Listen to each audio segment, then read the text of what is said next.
And again, you've got to give it a couple more seconds if you want to get the full sentence out there. Welcome back, everybody, to the Storytime Network.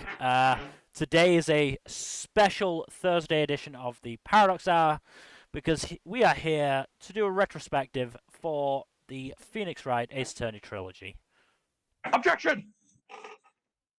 Sorry, had to. It felt appropriate. You're not wrong. So yeah, we literally just last week finished the third game, Trials and Tribulations. So we are now fully set to talk on these 3 games in particular, knowing that there are another 6 fucking Ace Attorney games out there at least. There's a good number, but you're not gonna play them all. Yeah. Because if I recall correctly, it's 2 Edgeworth games, 2 Greatest Attorney games, and another trilogy after this one. Yeah, it's the second Edgeworth game's Japanese only, though. Yes, that's unfortunate. So unless you want to play the translation patch that has ProZD voicing Gregory Edgeworth. Mm-hmm. But those also, so yeah, it's the 2 Edgeworth games, like you said, the 2 Great Ace Attorney games, and what people are calling the Apollo Justice. I see that, like the Athena and Apollo, the AA trilogy. Yeah. What does this have to do with Alcoholics Anonymous? Oh. Phoenix becomes an alcoholic, I guess? Come on, you've got to know that Edgeworth is a drinker. There's no way you'd survive otherwise. Mm-hmm. I can tell you who is a drinker. Phoenix. Putting up with Maya all the time, yeah. Mm-hmm. Not to mention being put into these ridiculous trials that he always has to get out of. Phoenix couldn't afford to be a drinker. That's the other thing. I don't think he's got it in. I don't think he's got it in him to drink, and it would be too much of an expensive habit. I mean, I feel like not the most expensive habit. At least he's not a gambling addict. I don't know. I feel like Japan, wow. California. Who? Kaido, have you played Apollo? I've played the games. I'm familiar enough with Spirit of Justice. Okay. But I've played all of the games in some capacity. Okay. And I assume Phoenix also becomes stressed when Apollo is introduced and Phoenix has to deal with his own mad lad attorney. Apollo's actually quite well adjusted and normal. Yeah. If anything, he's much more of a straight man than a lot of the other characters are. Yeah, like Phoenix plays the straight man to the more wackier characters, but Apollo is even more of a straight man. I mean, but we're not here to talk about Apollo. We're here to talk about Phoenix and his cohort. Well, I've just got one last thing. As straight a man as you can be in the Ace Attorney universe. I mean, I'd say Apollo's pretty bi at most. He's got enough viable suitors from both genders. Oh, 100%. And between all of the childhood friends he has, Jesus. Who are all very attractive. Backstories. Yes, the one he has at every game. Friends. Yeah, he actually somehow had deep childhood friend relationships in 3 different capacities. It was honestly impressive. In several countries. Yeah. Good for him. He's a social we should butterfly. probably get back on track to talking about Phoenix and his cohort. Okay, you mean his best friend Larry Butts? God damn it, Larry. I mean, Larry is literally the first, First case, yeah. I know. I just felt the obligation to say "God damn it, Larry" because when something smells, it's usually the butts.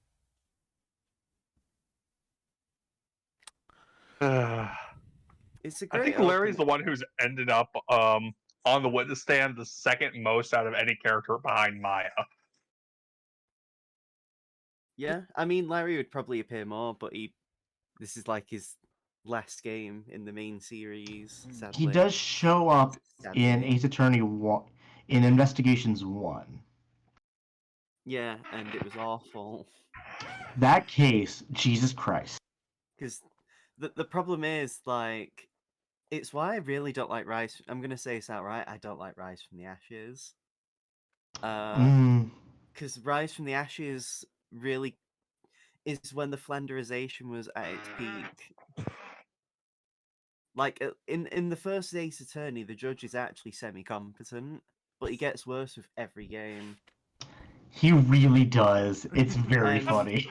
We just Rise- keep memeing on how senile he is, but it was by the time of the third game, it was like the game was outpacing us on the jokes. Yeah. But yeah, it's one of them. Like the third game was really when the Flanderization was really bad because like Larry is a flirt in the first game, but he's like actually a problem in later games. By the third game, he's just pathetic. Yeah. It's what no bitches does to a motherfucker, I guess. Yep. Yeah, I mean, Larry absolutely becomes, a complete sad sack by probably the second game, honestly. Yeah, he becomes a sad sack in the second game, but first game did him. Third game did him absolutely no favors. No, It's not at all. because again, I think like when your character is based on having a girlfriend of the week, like where do you go from there with someone like Larry? Hmm. Like the only other thing they can do is delve into his art skills. Uh-huh. What art? And Larry's actually not that bad. I Yeah. mean, literally the first major piece of evidence in the game that carries on through the rest of the first game is a product of his own creation, the Thinker statue. Yeah, Both You're right. statues. think a clock. But sculpting is a lot different of an art than painting. But Mel, sketch I never artistry. said it was a clock. Wow. That was actually a pretty good twist when it was. That's a good way to catch it. Yeah. I think. Yeah, that think- was. I think that's the thing. Capcom games, especially, I would argue, are fantastic at doing a very good establishing, like just an establish of like the main character, who they are, what they're about. You compare like Phoenix Wright to say Dante or Resident Evil characters, and yeah, he stands up there very well. Hmm. Yeah. You get his wit, you get his charm, you get Phoenix's willingness to defend someone, especially someone as Larry Butts as Larry Butts. Yep. Yeah, And first then, case. First case. I was sorry. just gonna say is it's really interesting that Phoenix decided to make his have his lawyer teacher be a dominatrix. Yeah. I'm you know what? I'm really glad in Japanifornia sex work is, not frowned upon. Because Mia's outfit. Look, Mia's she's got outfit in those puppies breathe. Every single body that Mia is in is just very revealing, and it becomes very inappropriate for Pearls. That is true, but at least character consistent. It's like they thought we wouldn't recognize Mia if she didn't have her boobs hanging out.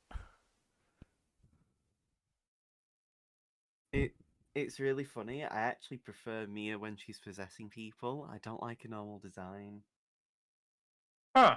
I really don't like her. I really don't like it when she's possessing Pearl, but when it's Maya, it's fine. Yeah. That's fair. I just think it is funny that she constantly feels the need to have tits out all the time. I mean, you could argue it's because Maya and Pearls aren't exactly very stacked. So, it'd be different if the robes were made to accommodate that, but they're not. Yeah. I don't know. So I do want to make a point of one thing before we jump right kind of into like the full overall case stuff. So the reason apparently why the games were localized to like reset, like change from being in Japan to being set in LA was because of the thinker clock. Right. So the main reason, so this is according to the translator for the first game, Alexander O. Smith. He changed the setting because you had to work out what the thinker clock time difference was 9 hours or 14 Oh. hours slow instead of 2 to 3 hours slow. Yeah, I remember you saying that. Yeah. And so like the time difference between LA and Paris was more likely to be known by an American audience than the time difference between Japan and New York, which is what the original game was. And they just stuck to that the entire time. I think Ace Attorney being as localized as it is does it favors because even the very Asian inspired bits of the games that appear later on, I think Right. like are fine. I think if the game was to be extremely like if Phoenix Wright was actually called Ryuichi Naruhodo, like I don't know, I definitely think it would have turned off a lot of people. Mm. I think Right. it's And very telling that the English translation patch for Miles's second game does like the same kind of naming conventions that the West would do. right, because the other thing is like it's memorable. Like the way the names were translated are like incredibly memorable names. Wendy Oldbag, um, Will Powers, like Manfred von Karma, Red, white, or blue corp. right? Furio Tigre, right? Like everyone, like all the characters' names, from like minor characters to the main cast, have really memorable names, and those names also identify who they are as characters. Mm-hmm. I mean, the Japanese names are just as punny. It's just the Right, vast but majority of them would be lost in translation. Yeah. right, and so like I think because of the localization and the way it was done, it became so memorable, and then also it became very nostalgic because of that. It was so Like a outlandish Pokemon that it thing. looped back around. Like the Pokemon thing. I- Like everyone remembers I- Ash Ketchum. They don't remember Satoshi. So I trying do to go think back to the original translation would my just throw people off. mm, my only gripe with the localization is I wish they hadn't included Phoenix's name in the title of the game. Mm. Only because it, I would argue, negatively impacts Apollo Justice. Yeah, And then it just feels really weird when Phoenix isn't the only playable character in the two 3DS games, but yet he still has his name in the title. Yeah. Especially when he's arguably not even like the main character of Spirit of Justice. Mm-hmm. right. I mean, Apollo Justice is like just Apollo. Dual Destinies is Apollo and is essentially Athena's game. And then Spirit of Justice is Apollo kind of like finishing his character arc and then setting up Athena to like go through the last stage of her arc. But we're not here I to would- talk about. Yeah, unfortunately, can't talk about Athena and Apollo. Sorry. Bill and I haven't Capcom, played they those just- games. Capcom should just put them on the Switch. Just everything modern. Right? Jesus. But like, I mean, going to the games itself, right? Like, let's start. Like, I mean, like the first three games, you play as Phoenix Wright. Plays Except for a like couple cases where you don't. right, and those are very specific cases. But for the most part, you're playing as like this like rookie attorney, often with cases that are seemingly impossible or like open and shut. Clearly, someone's done it. You need to figure it out. Mm-hmm. And like I think that modality of a game, like that style of like that genre, is very powerful, like very interesting. I mean, in Japan, you have Case Closed, one of the most popular, like long running anime of all time. Mhm. at this It's been point. running longer than fucking One Piece. Swear to God, that manga is gonna outlive us all. And then like stories like Columbo and Sherlock Holmes or Herlock Sholmes rather. And so like I think Shu Takumi has said that was like a lot of his influence was from like Columbo and all of those. I just find it really I'm surprised interesting. he didn't get actually, any 'cause influence from Law and Order. Actually, no, I'm not. It would make the whole Phoenix Wright series a lot grimmer and a lot more boring. Right, like Case Closed and Columbo specifically have like these really nice um They're like goofy. art they're goofy but they're also like they're serious but they're lighthearted and the characters are never tangibly harmed in that way. Yeah, it's not like super grim or anything like a lot of American procedurals from the past few decades. Mill, I think it's a shame that they didn't take inspiration from Taggart. What do you think? I don't know that. Is Mill he? I am here, Have you yes. not seen Taggart? Don't think so. God The fuck is Taggart? It's like one of think I've heard of it. the UK's like biggest detective shows we've had.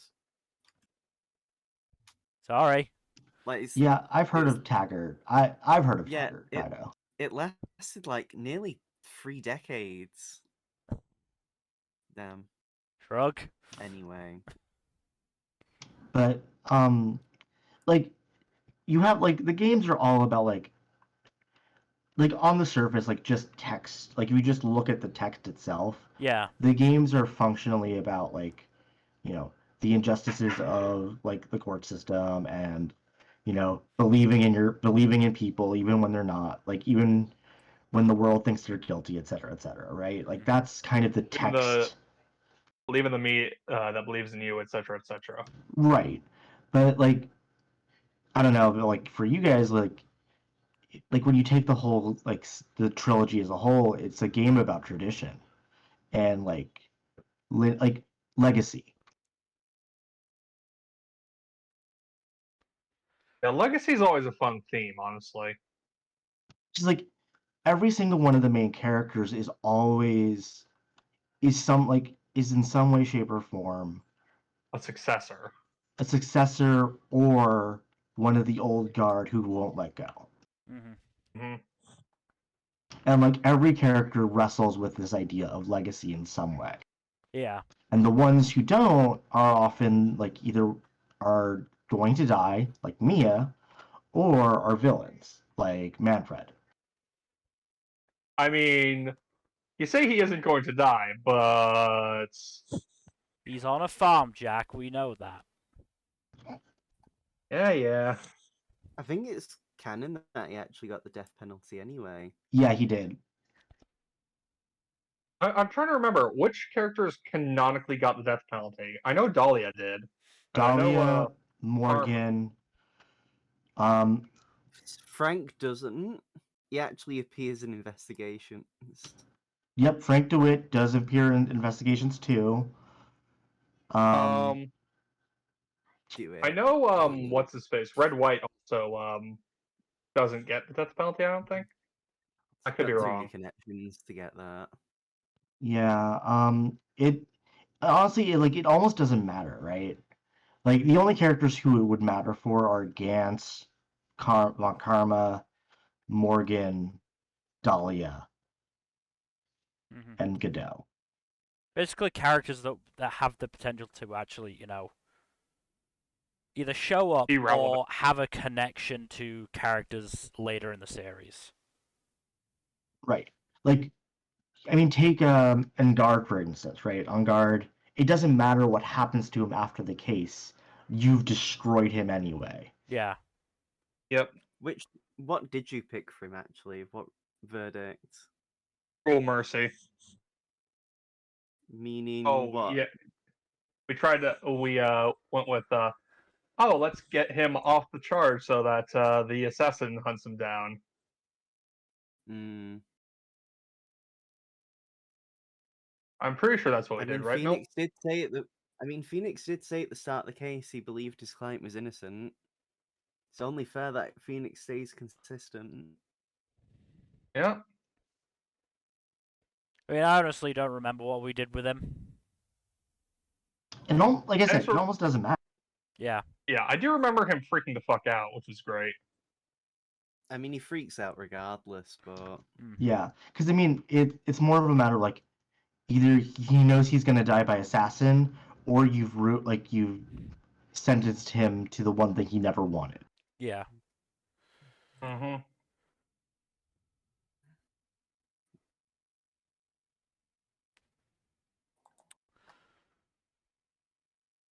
But I do think it is fascinating though when you compare Phoenix though with like the other prosecutors Mm. and just like what's the way to describe it? Just the massive contrast between all of them in Phoenix.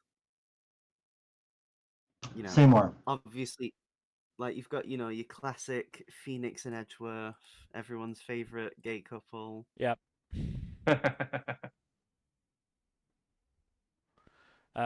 You've got Phoenix and Francisca, where by that point he's already an experienced lawyer. And then well, you've it's. got I mean, like they're him very and interesting him and because they're Godot. both. I mean, Phoenix and Francisca are very interesting sort of counterparts in that Phoenix is still relatively new to the lawyer game, especially as the head of his own firm, and compared to Francisca, who has been called a genius the entire time. And has been practicing law since she was 13, so Yeah. she's been at least in this game for 4 years. Yep. So They have undefeated Miles Edgeworth as well in the first game. Mm-hmm. But it's as I said, they're interesting counterparts, because they've got such different backgrounds, got such different, sort of reputations. Because again, even start the second game, Phoenix's reputation was not, it was only just starting to take off, I would say.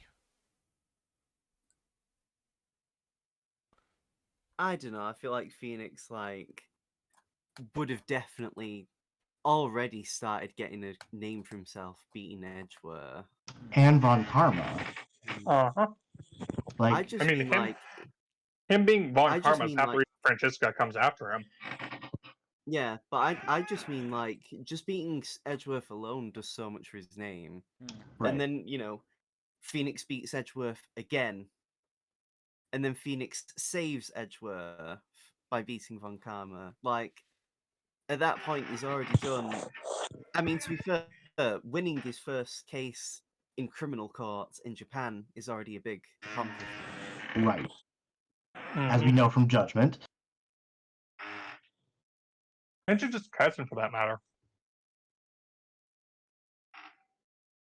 Yeah, it's just the Japanese criminal court is like exceedingly difficult to win for Right. the defendant side. Yeah.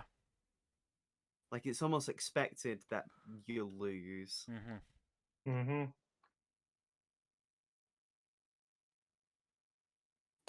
Again, though, I don't know. I just got the sense that even as early as or even as late as the start of the second game, there was still an element of, oh, he's just some dumb lucky guy. He's gonna lose against somebody like Francisca Von Karma, obviously. Right, but I also think that's I mean, the other thing is like you have like in many ways like Edgeworth versus Phoenix is two people of the same age, right? Mm-hmm. Who walk two different roads. Yeah. Right? Like that is the theme that they're going for in that first game, at least with that rivalry. And then the second game is okay, you have an undefeated lawyer, like an undefeated defense attorney, truly undefeated defense attorney. Mm-hmm. What do you do with that? Well, you throw at him another undefeated prosecutor, but one who's entirely focused on winning, much like how the player like the actual player is Yeah. Mhm. focused on winning and winning at all cost. Yep.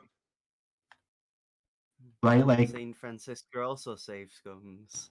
oh, 100%. Like, if she's playing Phoenix Wright, yeah, she does.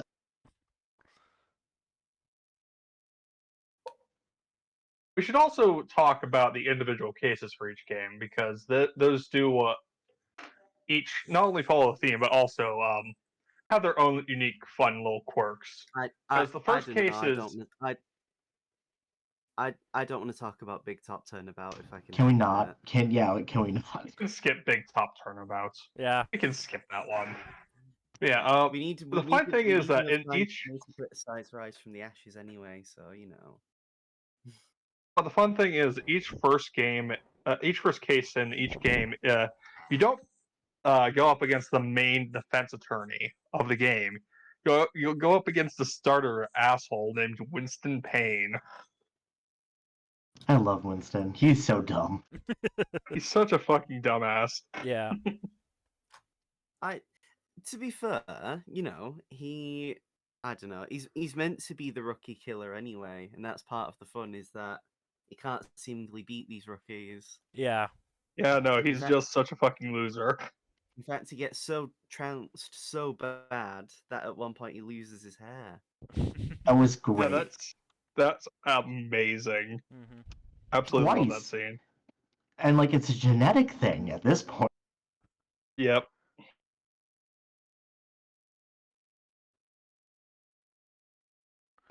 But I Um, think yeah, in Apollo, I think you're actually up against so just as minor spoilers, like the first case of Apollo Justice, you're up against Winston's brother. What's his name? I forget. And then the first Gaspin, isn't it? I think yeah, that makes Payne? sense. Oh my god. And then the very first case of the Great Ace Attorney duology is against the Winston Payne analog. hmm Actually, no. Gaspin is in the 3DS trilogy.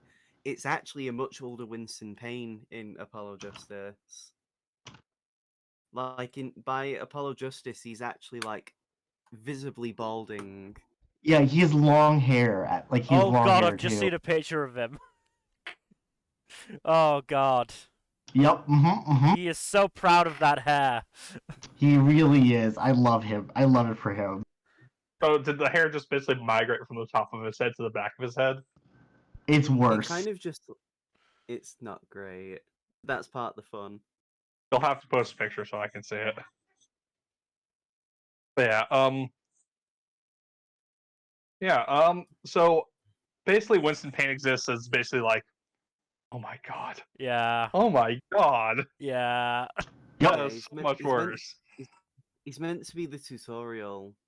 Yeah.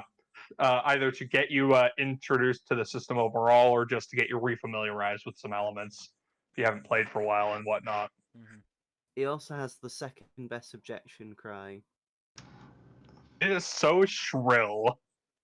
It is hilarious. It's not much better in Japanese. Really isn't. Just for anyone wondering what Winston Payne looks like later in the series, there you go. Leave that up for a little while. He thinks we it's should all- magnificent. It is very much not. I think we should all come together and make that our profile pics. Please This is don't. what his younger brother looks like. Yeah, this is Gaspin. Oh wow. It does not look much better, if at all. No. At least it runs in the family. Very clearly. Yeah. So yeah, Gaspin was the first he's the tutorial boss in the first two in the Athena Sykes game and Spirit of Justice, right? hmm Kinda. Regardless. Yeah. Regardless, we should also just talk about.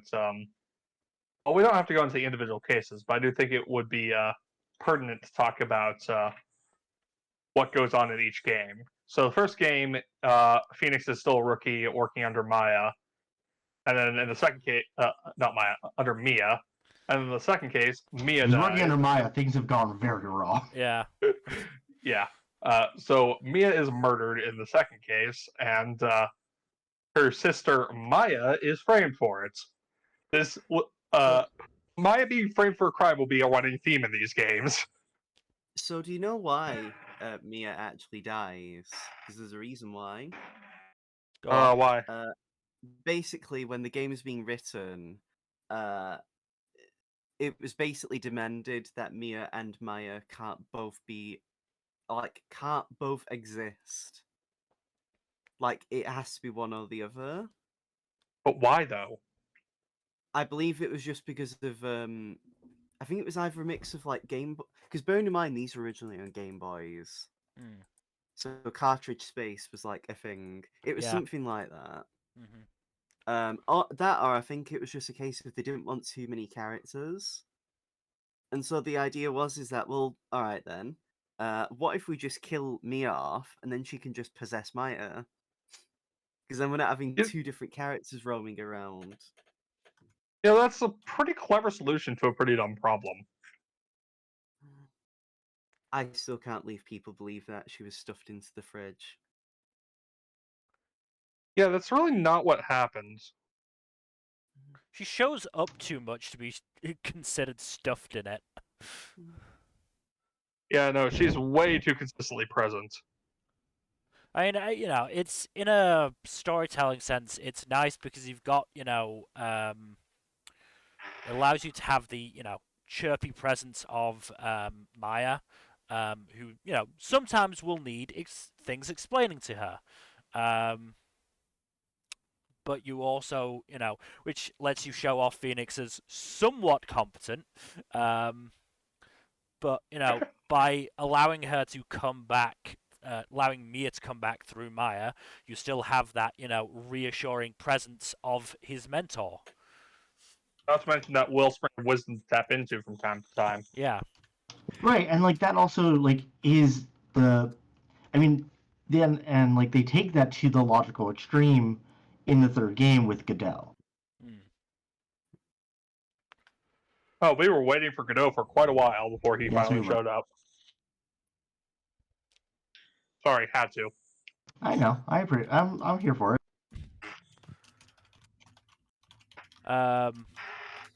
So I yeah, mean, it's funny with Godot because his Japanese name is actually to do with dragons.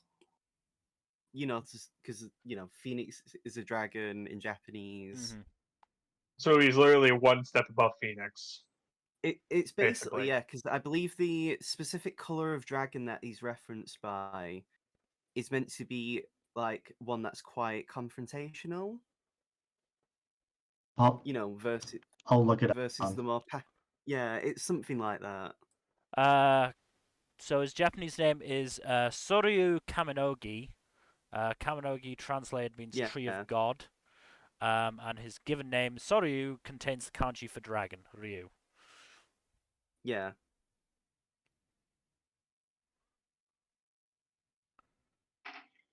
Godot's design's so fucking good though. It really is. Yeah. Honestly, I like all the I'm gonna designs. They're all suitably unique from one another. Yeah. I do think though Godot's actually one of the best Ace Attorney characters in just design alone. I think just Oh, in terms of general aesthetic, honestly, because like his music is so good. the music is so Yes. good. His sexy sax. Yeah. Yep. No wonder Mia fell in love with him if that was his ringtone. The fact that it's his fucking ringtone. Yeah. I also, to be fair, Again? I was just saying like his ring, like I mean Phoenix's ringtone is also his theme. Yeah. That is funny. I love the use of diegetic music like that. Yeah. I thought Phoenix's ringtone's the Steel Samurai theme. No, that's my. No, it's Phoenix's because the whole point was Maya made it that for him and he kept it. Ah, okay. Because even in the spoilers, Phoenix has a phone in the 3DS games.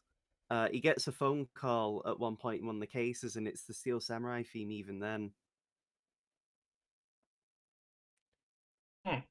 Interesting. Yeah. No, Godot has a great design. A lot of character designs in this series are just real fun. Hmm. They're like honestly every peak. Like this is like what good character design looks like. Yeah. Capcom games are usually pretty good about having good designed characters, Mm-hmm. and Ace Attorney is definitely no exception. Mm-hmm. This is the ideal male form. You may not like it, but this is what peak performance looks like. Hmm. I mean, honestly, like Phoenix is like incredibly well. How to describe It it? looks like a Phoenix shonen is just. protagonist I mean, he's in the in best theory way. like in theory he's a string beam, but he's got the durability of like a shonen anime character. Yeah. Mm-hmm. In one of the games, he gets hit by a car, lands on his head after hitting a lamppost, and only has a sprained ankle. How? Look, he can tank Galactus, all right? Let him be.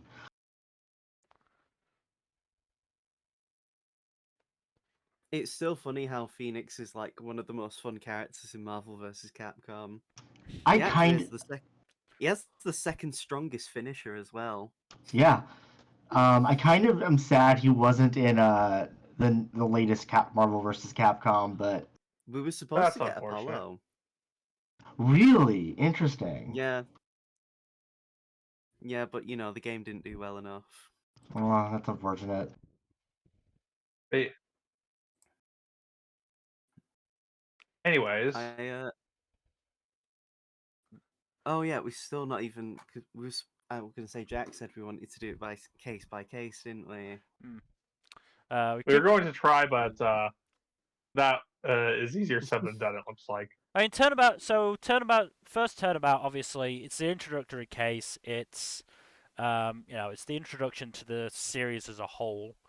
As well as introductions to the Judge, Phoenix, Mia, and Larry Butts. Oh, Larry.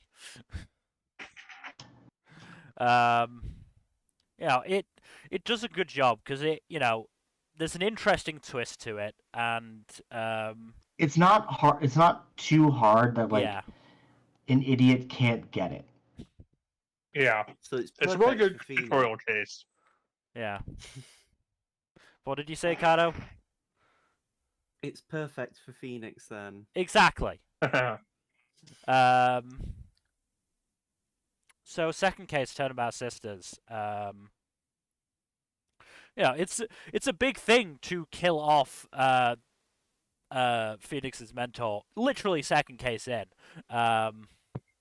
Mm-hmm. But again, it does a good job of leaving those hints there. Of oh, they said the wrong direction because they were actually they were looking at it from a different perspective than the one they said they were. Yeah. Mm-hmm.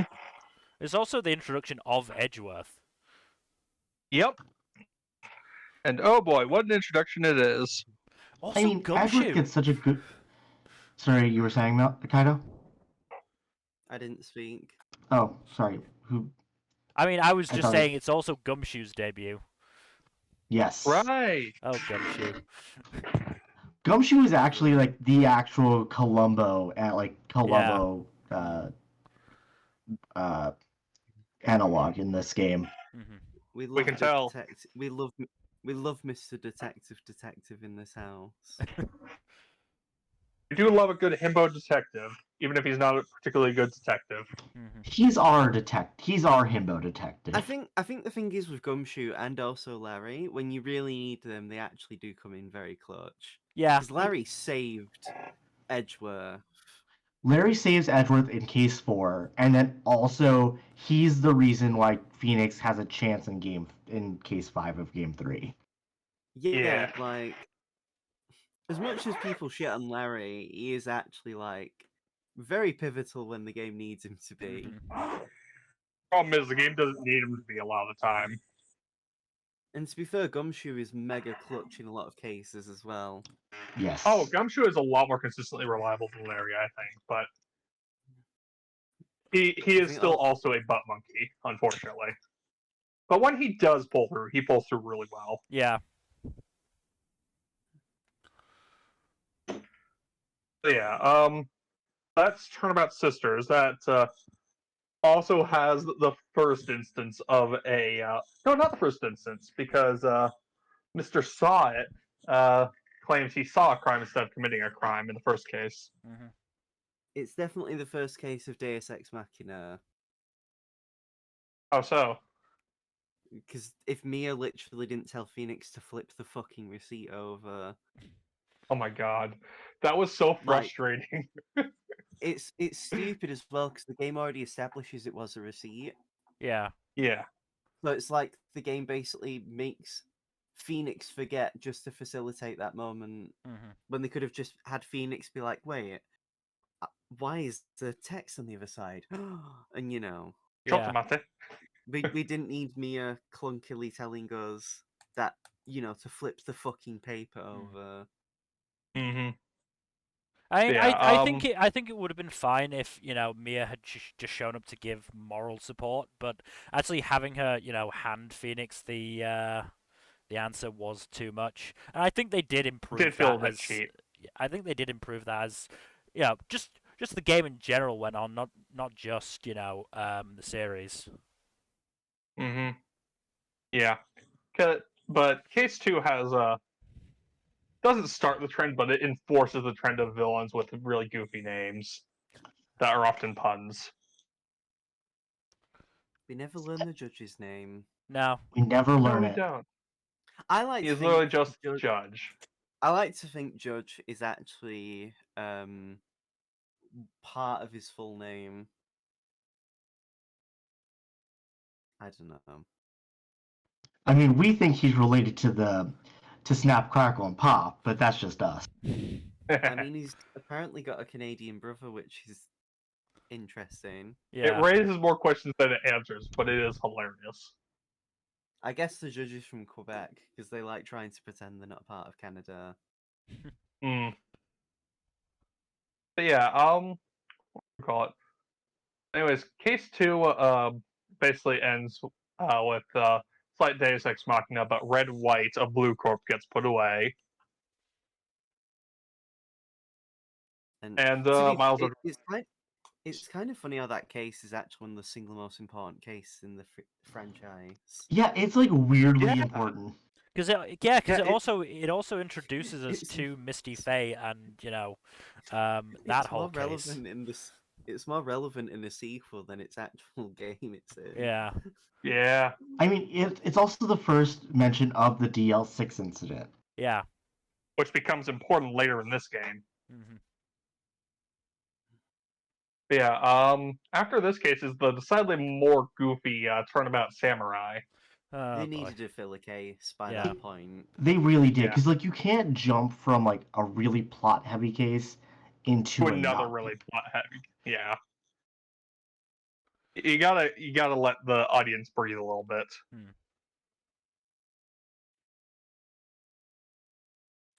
I mean, the third case is fun though. Yeah. Yeah. It introduces a lot of bit characters, which I think at that point the series does need. Yes, Because up like until that point, everyone's very vital to the story. Whereas Yeah. in the third case, they're allowed to actually flesh out the world a lot more. right, like having Will and Wendy just show up, like as much as like Wendy is just a nightmare of a character, it's all she's also just really good to have, like as a character to have around.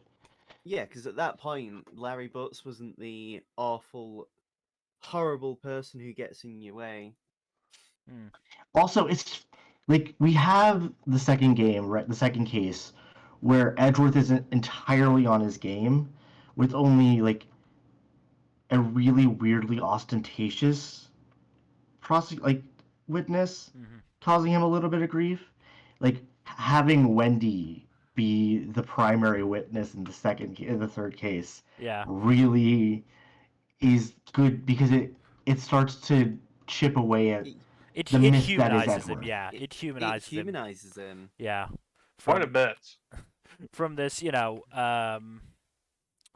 cold and aloof prosecutor to It this. turns out Kilometer Corner Price isn't that invincible. Yeah, to this, to this regular guy who can and will be, frustrated by the idiocy of his own witnesses. Right, but like it really does the job so well. Yeah. Yeah. What if we took a drink every time Miles could never get a proper introduction from his witnesses? Oh God. We'd be absolutely fucking hammered by the third time around. Yeah. There is actually an Ace Attorney drinking game. I'll share I'm the so link. scared. Yes, I will happily play. I will also be plastered by the end of But it, but I will happily play. That's for another time though. Yeah. We're not drinking yet. We're not in the third game. We're drinking copious amounts of liquid is like a plot point. Apparently, Godot was supposed to be like a heavy whiskey drinker. But that didn't work well in court, so they Co- decided to coffee- change it to coffee- coffee. Coffee's funnier anyway. Yeah. But Yeah. again, we're not talking about coffee. We're talking about T-bone steaks, which features a lot in the third case. Which is so weird for a failing movie studio. Yeah, no, T-bones are expensive. I mean, oh no, mismanagement from staff and abusing the money. Shocker. Yeah, shocker, right? I mean, the one thing I would say about this is I can't remember how well they actually set up Vasquez as the actual murderer. She's sus as fuck from the beginning, though. She is. Actually, yeah, you're right. She is. She's a hot woman. If she wasn't a femme fatale, she's clearly the killer in some way. Right. That's There's how it only works, like, right?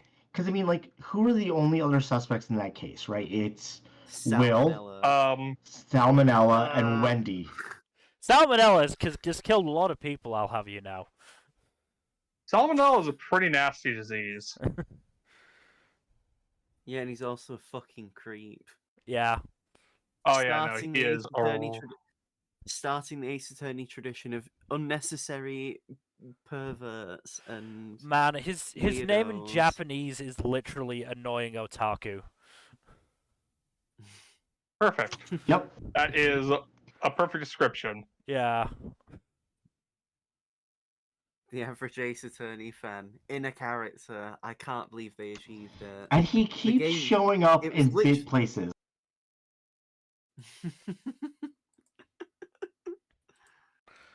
But yeah, it's like, again, you get to see the chinks in Edgeworth's armor starting to form. Mhm. You get to see Mia appear in a more friendlier circumstance. Yeah. And you get to save. You get the really banger. I actually think the Steel Samurai theme is like really catchy. Yeah, same. It is really cool. Like I do objection.lols quite frequently, and I love using that theme. It also introduces the Steel Samurai, which ended up being a pretty big part of the series as a whole. Like it's almost like it's weirdly a mascot for the games now. Yeah. It makes great world building though when you have this TV show that like forms more of the world. Wasn't Edgeworth even a fan of Steel Samurai? Yes, he's a he's a closeted anime fan. Woohoo! There's an official artwork of the soundtrack, I think, for the trilogy, or at least the first game, where it has the main character. It is the trilogy, and it's the main characters wearing like earpieces and headphones. And on the soundtrack artwork, Miles Edgeworth has Steel Samurai headphones. Like it's got his face on them. Let me find that actually, because it's cute fan art anyway. Yeah. Let me look at But this yeah, freaking game. but See how bad this is. again, Edgeworth. I mean, it's really interesting though that Edgeworth basically sets himself up to fail. Hmm. Like if Edgeworth hadn't asked D Vasquez them questions, Edgeworth would have just won. I think it's also, it's a hint to what Edgeworth will become. And like it's a My hint only to. issue, Sorry. I was gonna say my only issue is it feels a bit out of nowhere, Yeah. and I feel like I feel like another case should have been in between that and the previous one. I That's agree. I also think like it's really, but it's important to have Edgeworth do this because we start to see it a little bit with the red, white, and blue case. Yeah. He does like at a certain point like he comes before Red comes to testify. He does come to the defense lobby and be like, "Hey, this is a piece of shit. I'm not happy about it." I mean, I Okay. think that's the thing. I think like because if you compare him to how he is in, is it the fourth case of Game 3, Yes. where he's very much like, for the most part, Von Karma too. Hmm. Like, he's already more human than his teacher, Yeah. and I think that's the thing that separates him anyway. That he is human. He's not this like machine that just. I mean, he is a demon prosecutor, but he's Yeah. at least a noble demon. Yes, he does have Def- a very clear code. Unlike Definitely not looking at Mr. TV tropes for that one. Who hijacks the fourth case and gets Miles framed for murder. Oh, Von Manfred Karma. von Karma's great though. He For a is. character that He's only an appears excellent in one villain. game. He is very like he's such a good villain. Yeah. Yeah, no. He has a great deal of presence to him too. And like Like also even long after he's gone, you can feel his influence throughout the rest of the trilogy. like Miles struggles against Von Karma the entire time. Like up and until game 3. Hmm. Yeah, It's hard long to. after Karma's been put away. I mean, the thing is, von Karma. I mean, we don't know the exact relationship between him and Miles, but like, it was still enough that it leaves some impact on him, negatively at least. Hmm. I believe it's some sort of twisted mentor-mentee relationship. Yeah, but I mean, it's The hard to tell, game like Investigations 1 seems to treat it like he's almost like Von Karma adopted him. Hmm. yeah, because I mean, Francisca even calls Edgeworth her brother, Yeah. but it like I think the thing is, even if the relationship wasn't necessarily abusive, it still carries that sort of trace and sort of lingering like damage, I guess, like an Mhm. abusive relationship. Yeah. I mean, even if it wasn't, the fact that Edgeworth's basically adoptive father is trying to get him convicted for murder would still sting pretty hard. To be fair, Edgeworth, isn't surprised that he's doing it. Nope. I think it's a case of, Edgeworth probably to some extent does appreciate Von Karma taking him in, but he's also, under no illusions, what kind of person Von Karma is. Mm. I mean, I think part of it as well is that Edgeworth was still willing to punish criminals to punish himself. So, he was willing to sort of go along with Von Karma and what he was doing. Yeah. Because I feel like Edgeworth's one of them. He would have said no and tried to stop things if he really wanted to Yeah. at that point. Mm. Like, it's only really when his entire world is shaken that he realizes, oh yeah, I am a piece of shit. Remind me, was Von Karma's association with Damon Gant one of our headcanons or an actual canon thing?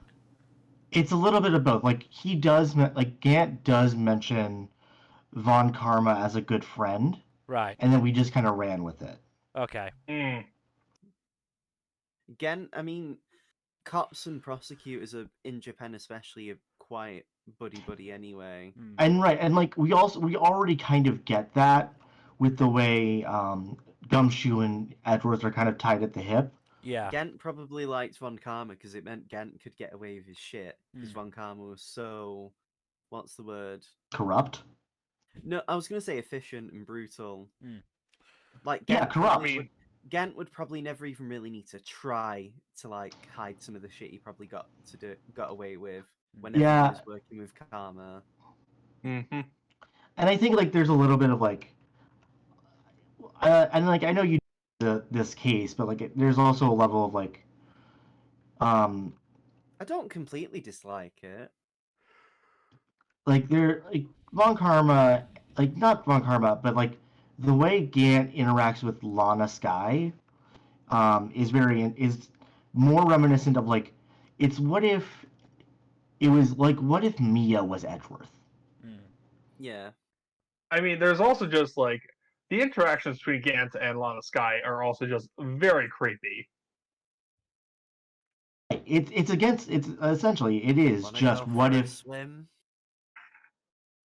It's just they're just very unsettling overall, and the way it's framed and phrased, a lot of the lines are very very creepy and leave a lot of. I know someone who thought Gant actually molested Emma because of the scene where Gant asks Emma to stay behind. Yeah, no. There are a lot of lines like that. I think there is very good reason that a lot of people meme on Gant as some sort of molester type, because he does a lot of his lines and actions just have that impression, you know. Also, it doesn't help that during his breakdown, lightning strikes him. Fucking hell. Yeah, no, just Gant in general has a lot of very unsettling vibes to him, which makes sense because he's like a high-ranking police member of the police who is exceedingly corrupt and also a murderer. Gant's just a great villain anyway. Like he's I think the thing is with Von Karma, he's arguably too oppressive to let you really feel afraid. Yeah, like you know Gant you're gonna win feels against Von Karma. Yeah. Gant feels like he's oppressive, like he actually is almost attacking you. Gant Like feels even like his he's music. the institution to him. And there's enough. Gant feels like he's the institution itself, whereas Von Karma feels like he's a particularly large cog in a broken machine. Like Gant feels like he, like, how do I describe it? You know, Von Karma would fuck over you. Gent would fuck over your loved ones. I think there's also an element of, dissonance. Like Von Karma, you could instantly tell was going to be a gigantic asshole just from his general like demeanor. Gant was very affable, and so it was, that little bit harder to really look at him and go, is he a bad guy? And it's only when you realize, holy shit, he is an awful guy, and then he's still acting really affable, and you're like, oh no. Yeah, like he is at no step along the way do you not believe, oh, he earned his title as chief of police. Yeah. I think I don't know. There's also an element of, as much as we joked about the judge being senile and having no backbone, you knew at some point he was gonna have enough of Von Karma's bullshit and help us out a little bit. But I mean that's the thing, that was back like because Rise from the Ashes was made after the rest of the game because it was made for the DS release. Yeah. Because the game ends at Von Karma, so the judge was still competent. Because again, I think that's the thing. Von Karma doesn't let anyone have a chance to do anything if he can help it. Yeah. Right. I mean, it's literally his fault. Maya gets held in contempt of court. Hmm. The one time someone gets held in contempt. Imagine if that fucking prosecutor was in the Amber Heard case. Oh God. Please, Let's not please go no. into real life law stuff. Yeah. But again, the point is that Gant, for if I recall correctly, a large part of the case wasn't trying to intimidate the judge. He was he was being friendly. He was a friend of the judge. He Like- he has more of a rapport with the judge than you have with him. Yeah. So... Right. And also like what is one of his first lines, like giving Gumshoe some money, when the running joke with Gumshoe is that all the prosecutors take his money? Mm-hmm. Like, that's the thing. Gant is affably evil to a T. Yeah. Like, I Yeah. mean, if you didn't believe it before, like, the cross-shaped tie, or the name, I or think the the thing organ is- music. I think the thing is though is that like the game almost lulls you into that sense of security that he is fine. It's more that he's just got this presence because he's the chief of the police. And why would anyone doubt him? I Yeah. mean, Gumshoe's a cool guy. No cop in the game really stops your progress. And I mean, what's he called now? The cowboy, the literal cowboy cop. Jake Oh. Marshall.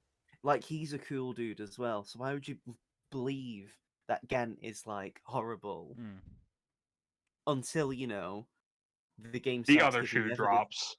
It's what the other, yeah, that's what I mean though. The game starts revealing that he's got an actual fucking organ in his office, and all of these little bits and bits Yeah. that just reveal more and more until suddenly, oh shit, Yeah. Right. It is very good build up to that shoe dropping of, Hmm. oh shit, Gant's evil. And then everything from there just cranks up how incredibly unsettling Gant is. Yeah. From I do his love- demeanor to his basically every line out of his mouth after that. Like all the lines prior then come up as way more ominous. Yeah. Yeah.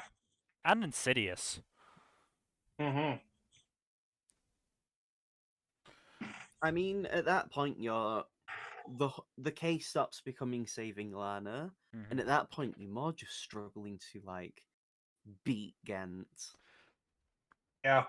I mean, Like, it's at that point it- you know that you've earned his ire basically, and if you lose this case and Gant walks free, you're gonna be fucked as well. Mhm. That's what I meant before with like, it's not even necessarily that he'd fuck you over. It's that the people around you would be probably the victim as well. Maya is on trial enough for murder as it is. We don't That's need. what I mean. Like, you only need someone as competent as Gant to actually try. Yeah.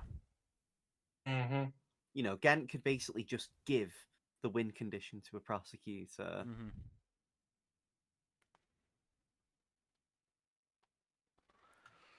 Yeah. We've talked quite a bit about the first game, and not a lot about the other two games. I mean, there's not a lot to talk about in the second game aside from Francesca, who is a delight. Like her arc is very interesting. Yeah. If not as good as Edward's, it's still very interesting. Mm-hmm. And then you have I would say the second and fourth cases of the second game are important to talk about. Yeah. We are not going to talk about the third case. I think we should talk about the first case as well. Yeah. The first case is kind of dumb but kind of fun. Because it has Richard Because Wellington. Phoenix Wright who has is- amnesia for most of the case. It's not even that, it's because it has Richard Wellington, who I think is the best character in the entire franchise. And it also introduces Maggie. You need a game and, as him that's the playable character. It introduces Maggie and Gumshoe's I love crush on Maggie. her. She's great. I don't. Maggie is such a delightful disaster of a person. I liked her in the second game. The third game ruined her on me. I mean the case where she appears in general isn't great. It's not quite Big Top Turnabout levels of bad, but it's not great either. Mm. It's probably the second worst case in the series after Big Top Turnabout. Yeah. It's really hard to be worse than Big Top Turnabouts. And of the three, guess who shows up again? Yeah, they actually appear in the Miles Edgeworth games. Oh, wonderful! God fucking damn it!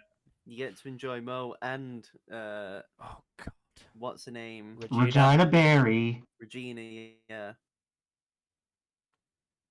God damn it! To be fair, Okay. Regina's a much better character in that game. True, but still. Does she You know get some what's really fucking funny? I actually didn't mind the gameplay segment of Big Top Turnabout. Like, I What- don't think it's very hard to not press the wrong statements from Mo. I think like the thing about Big Tap Turnabout, and we'll get off this topic soon, is like it's such a bad story. The worst bit is that every suitor for Regina isn't even He's substantially older than her. even the youngest suitor. She's still underage and he's still overage. Yeah. Yeah, he's what, like 21 and she's 16? It's still not. Yeah, it's not great. No, it's bad. Acro's the best one out of the group, and even then he's still a bit of a. Well, he terrible did kill person. somebody, so. Yeah. Well, it's not Acro, it's bad. Acro was never a suitor. It was his brother, Bad. No, I mean, Yeah, Acro's right. still a terrible person anyway. Yeah, I mean he is. He committed murder, yes. He's no Jiro Tanito. Mm-hmm. Oh no, not the Clussy. God damn it. Anyways, we can stop talking about about Big Top. There's something you guys didn't want to talk about. You talked about it surprisingly, a surprising amount, It's 'cause it's which easy is to more than talk about- nothing. It's because oftentimes it can be easy to talk about the stuff you don't like. True. Mm. So And, everyone, you know, everyone can nod their heads and be like, "Yes, I like this thing." So let's talk but about. it's important to be like, this is why this is bad. Yeah. But let's talk about. Do we want to talk about the first case or move on to the second one? We can just move on to the second. Let's talk about Reunion and Turnabout, which is my favorite case because I fucking called most of the parts of that. You were Oh, so yeah, happy. I remember Mills' rant when he figured it out when he was vindicated. Yeah. That was great. Y'all tried to gaslight me that the car wasn't on the wrong side of the road. And gatekeep. And girl boss, yes.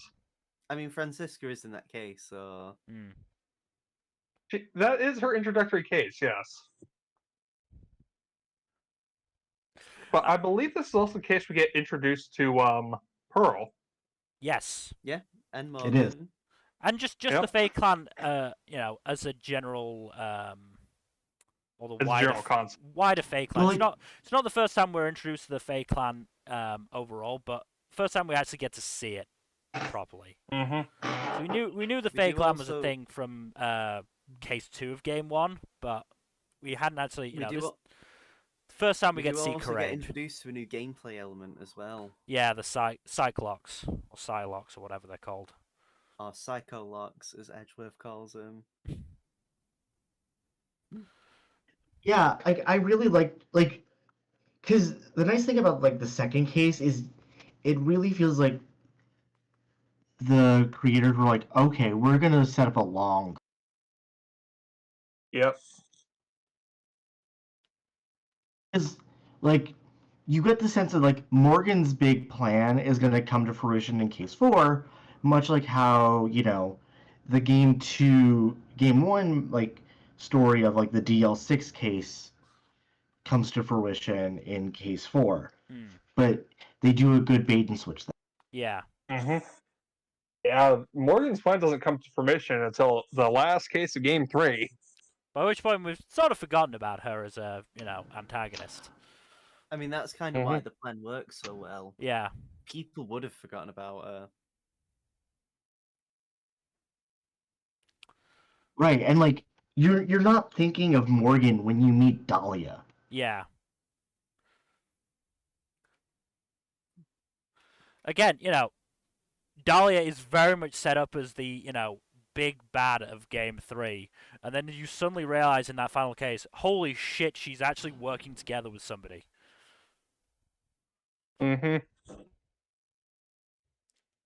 Yeah, Morgan's whole thing is really fucked up because of she does all this shit on behalf of Pearl, who wouldn't want any of this shit. Yeah. She doesn't even really care about Pearl, is the thing. Right, she wants could the have just power, been any child. and that's kind of Dahlia's like whole reason. Right, like Dahlia is in many ways like the product of her mother's ambitions and a failure. And that like failure from her mother stems into every aspect of her being. Yeah. Turning her to an unsouled and then God damn it.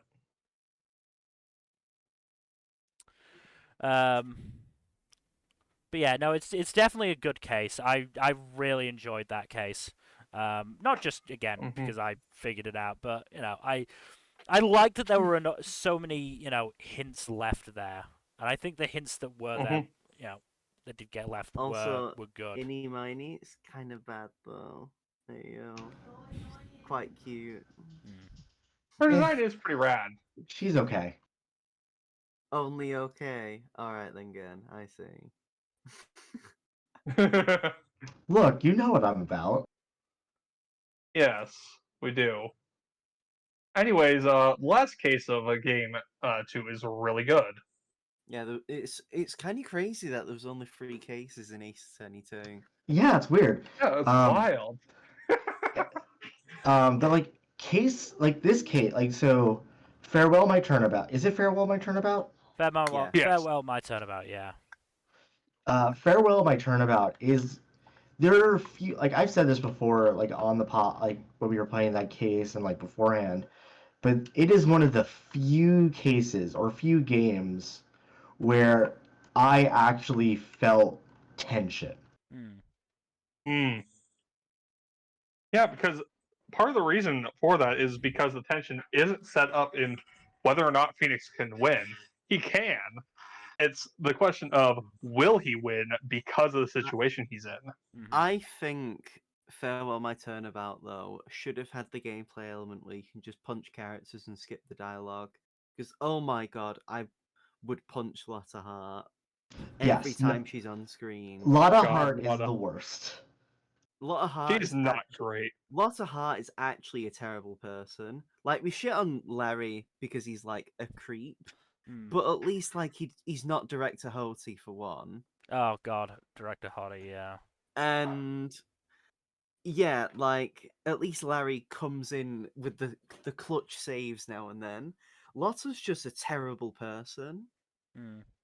Even Old Bag isn't that bad. Yeah. Like Old Bag is a nasty old woman, but Lotta Hart is genuinely like awful. Like she's just the worst aspect of yes. every. Like Lotta Hart's kind of a sociopath. Old Bag's just a grumpy old woman. Old Bag's just a boomer. Lotta's just an asshole. Yeah. Yeah, like Lotta's like the intersection of a blogger and a paparazzo. And you know, Old Bag has a cool ray gun. Lotta Hart doesn't. Oh god, She's got lots of hair. We forgot to mention when we were talking about Rise from the Ashes, fucking Mike Meekins and his stupid fucking radio. That was just so fucking infuriating. Oh my god. Yeah. I fucking hated that thing. Are we gonna talk about Rise from the Ashes? We already did at length. Yeah, I mean, we what sort of about Damon. I mean, we still talked about Rise from the Ashes by talking about Damon. Yeah. I mean, yeah, we can talk about it more in depth of, it's another case, it's another case where you get a client who doesn't want to be, defended and saved. That's a lot of them, though. My issues with it, because if it wasn't obvious, I'm a bit iffy on it. Is just how it makes the stuff that happens in, especially Ace Attorney 2, not make sense. Mostly everything with Edgeworth. Yeah. It's Like, it's a little weird to go from the game acts like Edgeworth has already had his post Ace Attorney 2 character development, yeah. but he hasn't yet. So you're saying it would have been better at the end of Ace Attorney 2? Yeah, like it didn't need to happen at the end of Ace Attorney 1. Maya still could have fucked off back to Karain Village. Yeah. And at least we would have seen Karain Village to understand, oh yeah, it's that far away. Like, and it's not as if, like, Francisca could have actually just been the prosecutor. So Yeah. Phoenix and Francisca could have had the final battle without Edgeworth being in the way. Or if he was around, he could have just, like, not been as prevalent. I don't know. Because, like, why would Phoenix be surprised or, like, even believe that Edgeworth is dead if he saw the resignation letter? Yeah.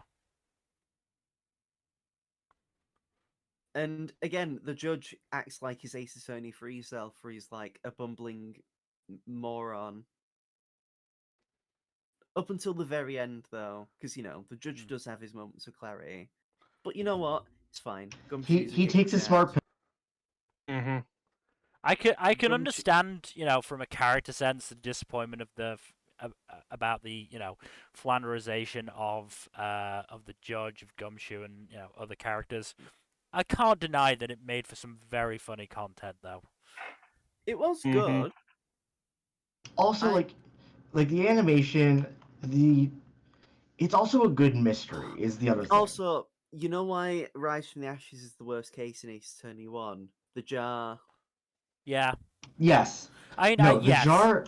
I do think the gameplay elements were definitely not great in Rise from the Ashes, because again, the current generation ports of the game should have let you skip that mini game. Yeah.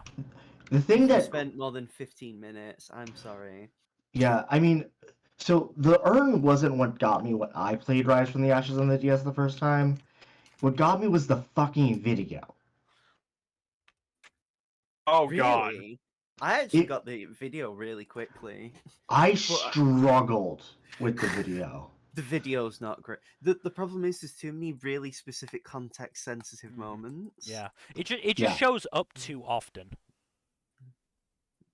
Also, and you can't fast forward it. Yeah. At that point in the game, you're also dealing with Mike Meekins. Yeah.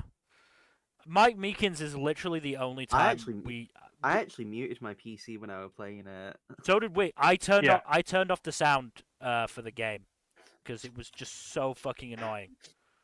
Every goddamn time he was on screen, I swear, it was just this fucking piercing ass siren. Yeah, it sucked. He only shows up again in investigations. But does he do that again though? Yes. Oh my god, I forgot. Yeah. Because he's dressed up as the mascot, but he does still have his mic. He does still have his microphone. Oh god. Oh god.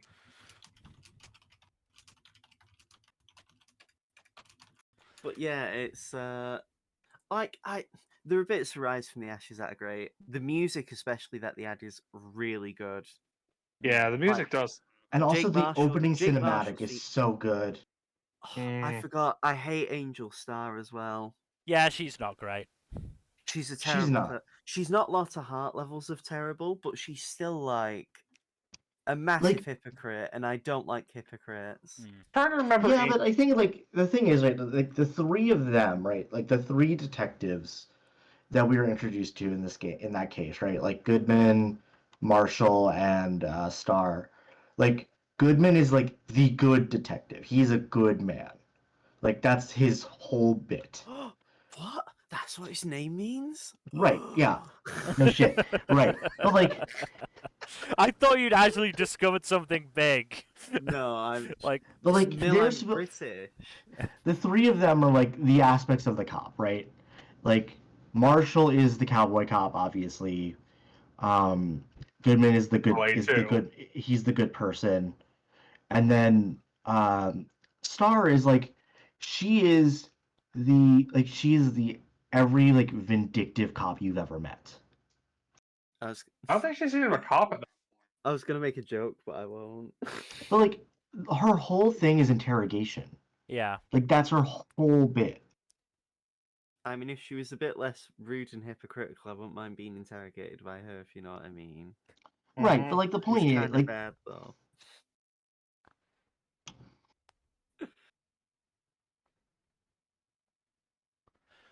Um,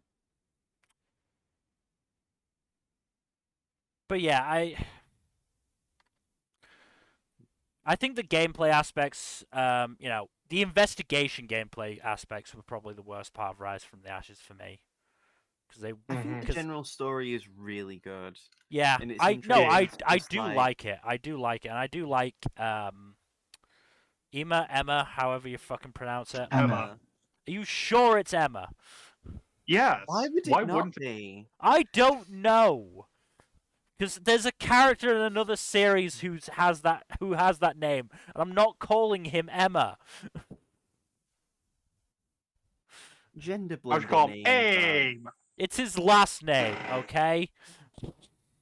Anyways, I do think the last case in each game is really good. Like, yes. just I think for my all- only gripe, Farewell my My main Turnabout is really good.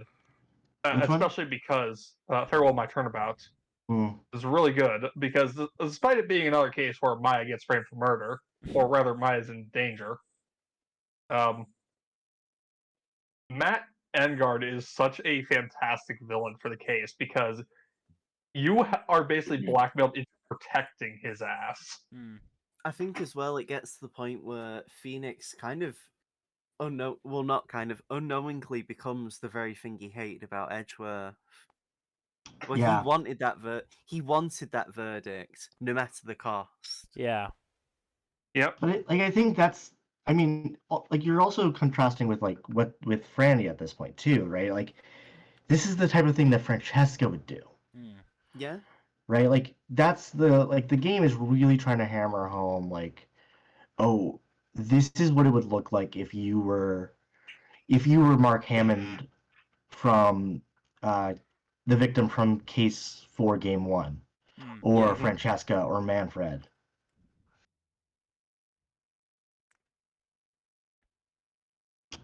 Like you're just that piece of shit. Yeah. I mean, Phoenix still has his moral compass, and to be fair, he is doing it for a good reason. Yeah. Right, but like, It's just how many of them unfortunate- also started with a good reason?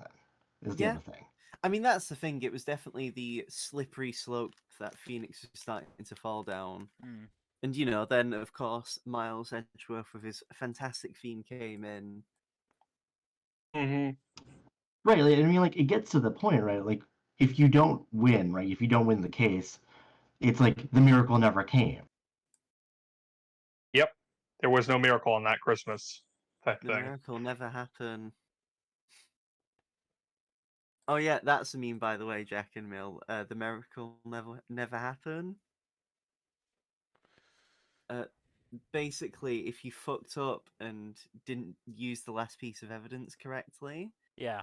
there was actually a typo where instead of the miracle never happened, it was the miracle never happened. God Oh damn. my god. I love like the thing, like that's the thing about Ace Attorney is like the little like mistakes in the translation have just become so they're beloved. They're not rejected. The in that voice way. actress of Francisca in the games is actually the localizer, Oh, that's cool. the headed localizer, Janet Sue. Good for her. Yeah.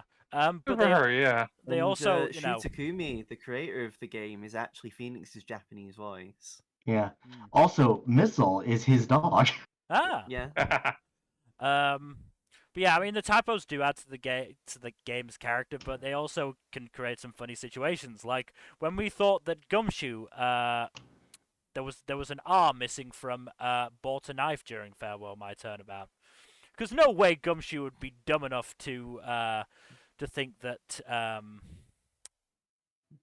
that the knife had been bought for the murder, not just been the hotel's knife. I mean, even Edgeworth was such a tit to not know that. No, Edgeworth knew Mhm. that. He was just he was just letting Phoenix try and dig himself a hole in that one. I thought. I mean, I don't remember, but it's still it still makes Edgeworth look a bit bad. That 'cause Oh he, yeah, I he remember looked bad does because he his throws he does Gumshoe his under the bus he for does it. his damage spray where he's Mhm. gritting his teeth and you see his eye bags. Yeah. I do love the damage sprites for the various characters. The fact that they They're added really a funny. damage coffee sprite for Phoenix in the third game is still funny.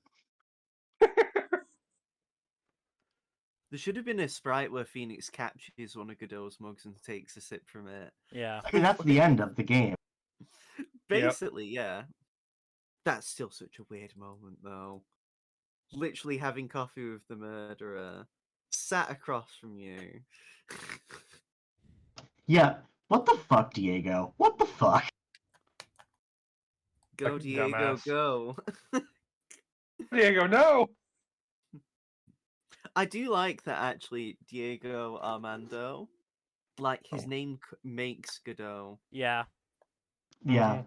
Also, I think one of the trivia notes for Diego's real name is um it's a reference to a famous soccer player who during one of the World Cups in the Yeah, the early 90s, late 80s yeah, was Diego famous. Maradona. Yeah, Yeah. for the hand of God moment. Yes. Mm-hmm. Yeah.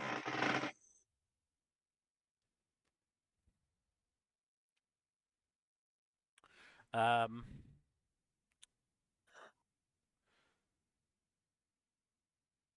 But yeah, so is that what we want to say for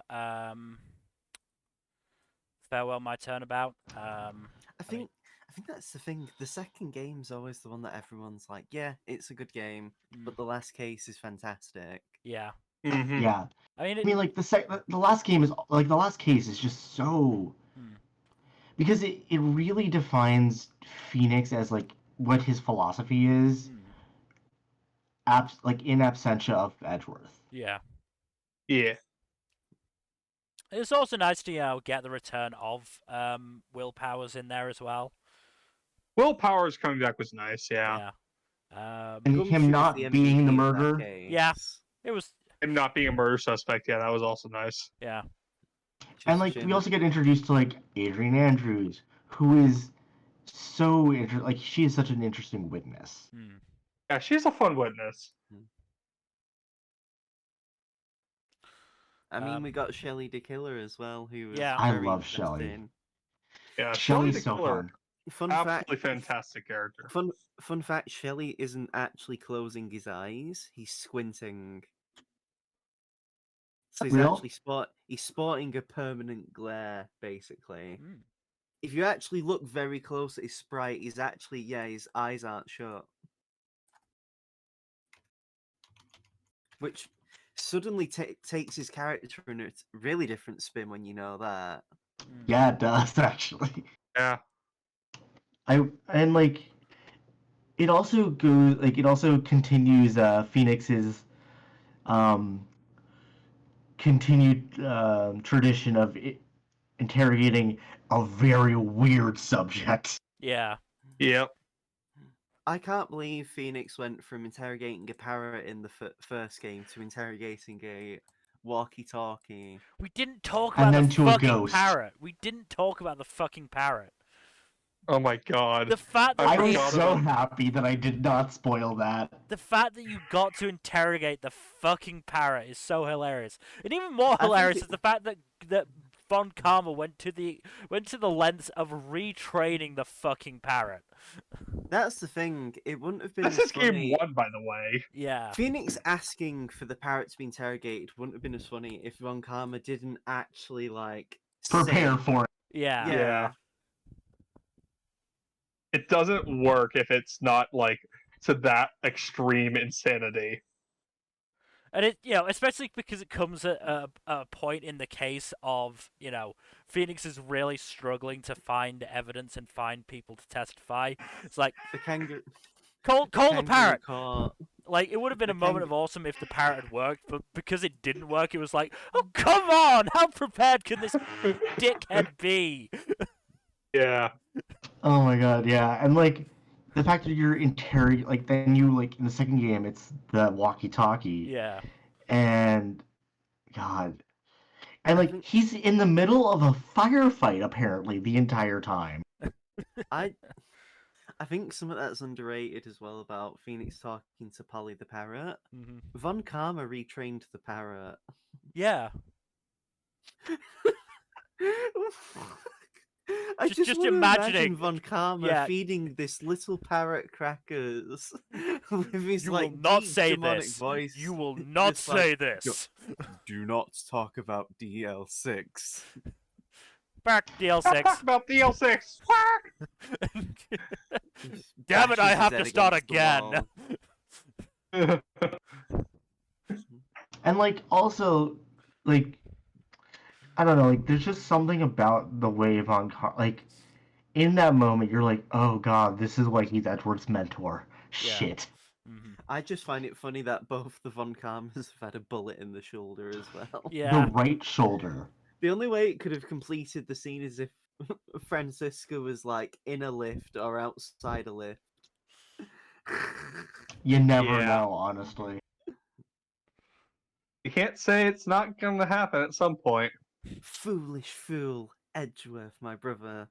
I have the gun now, and I'm going to kill you just like my father did with your father. I do find it hilarious that Francisca has that verbal tick. It's a good one, I think. Like it's a little heavy-handed at times, but it's like it's just on the cusp of it. It shows a immaturity, really. Mm. Right, Yeah. which is really nice to have. Yeah. When she's Right. not, illegally whipping people in the courtroom and getting away with it. The judge must be a kinky motherfucker. I'm sorry. Oh, Why would he 100%. allow that? 100% the judge is a kinky motherfucker. We established that.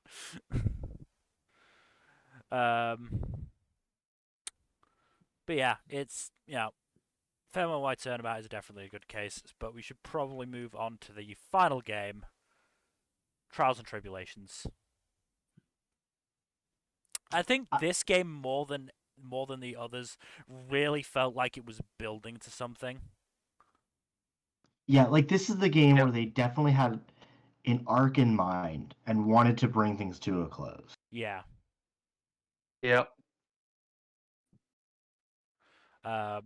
Like, even from the very first case, because again, usually the first case is, one of those, or the first cases were, the prologue, the tutorial level, and, didn't have a basis on the rest of the game. In this one, we got introduced to Dahlia. I mean, we Yep. got we got that. We got Mia and Phoenix's origin story. Yeah. In the same case. Mm-hmm. Yeah. Yeah. We got to see a younger judge, still looking handsome as normal. Yes, of course. Was this the one where we got Naturally. introduced to Grossberg's hemorrhoids, or was that the other? Yes. Yeah. Okay. This was this. Okay. The psychic Hemorrhoid. hemorrhoid. I Hemorrhoids had been doing I the had been Harlem joking Shake. about it the entire time.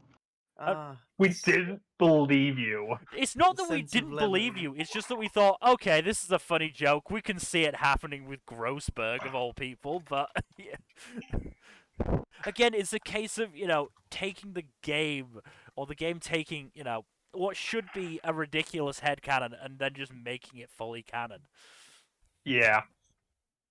Ah, the scent of fresh lemons, like the days of my youth. But yeah, I'm glad Grossberg got more relevance because, like, I still wish Phoenix would have asked why Grossberg was at the boathouse, though. Hmm. Why was he at the boathouse in game 1? Unclear. Maybe he I don't think liked it's ever boating. stated. Who knows? But, like, also, do you know why Grossberg has a different suit color in the third game? Go on. No. It's because the Game Boy couldn't properly process that shade of orange Oh, Yep. in God. the first game again. So they had to change it to red, a deep red, because Good God. originally the game was going to be on the Game Boy Color, Mm-hmm.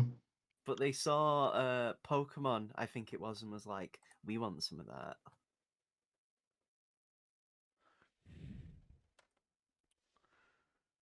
But yeah. So then we get Stolen Turnabout.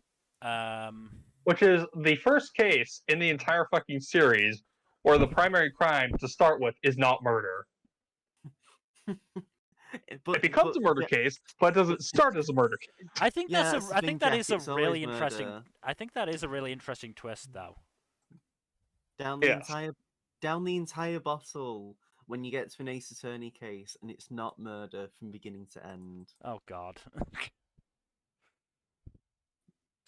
But yeah, I did like that twist of not just the first crime not being murder, but the whole twist with Atme agreeing to go down for the theft For robbery. to avoid Yeah. being convicted of murder. Atme's a really interesting villain. Yeah. Yep. It's very good. Also, I know I really like Ron DeLight. He's such a fun twist on the Phantom Thief character type, who's like the suave. Fun. Ron DeLight and his Princess Leia, cinnamon swirls.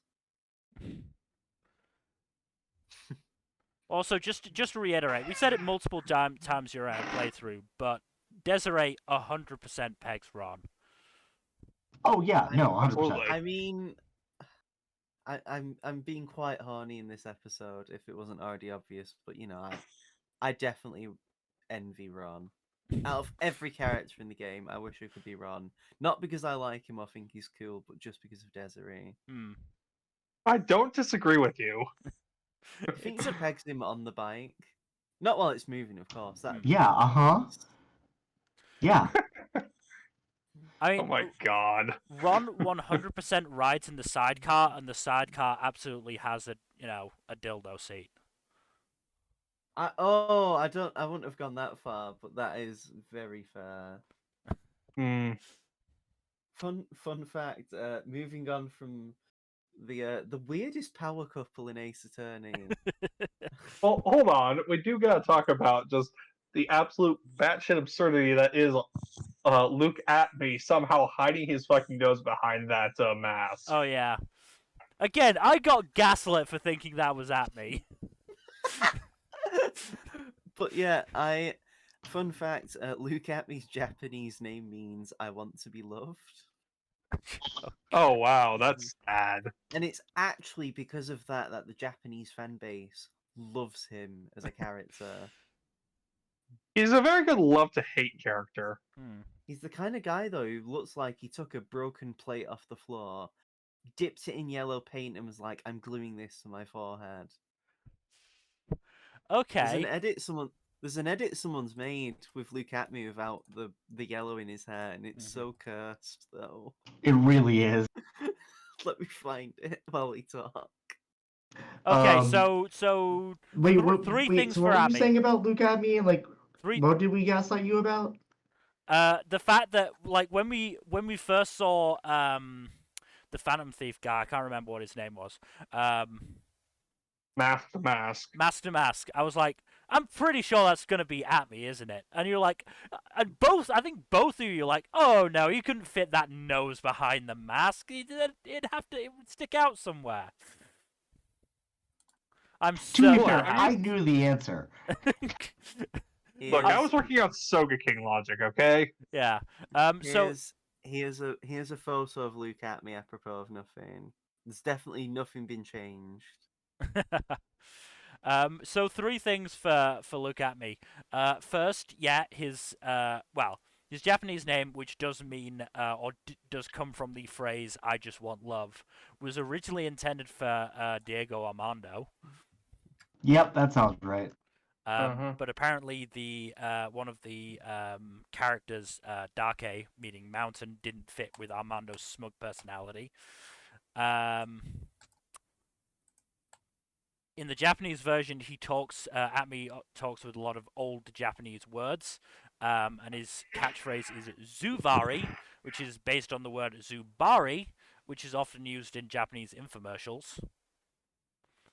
When I was playing that case with some friends of mine, we joked that Zavari, that Luke at me was a gamer.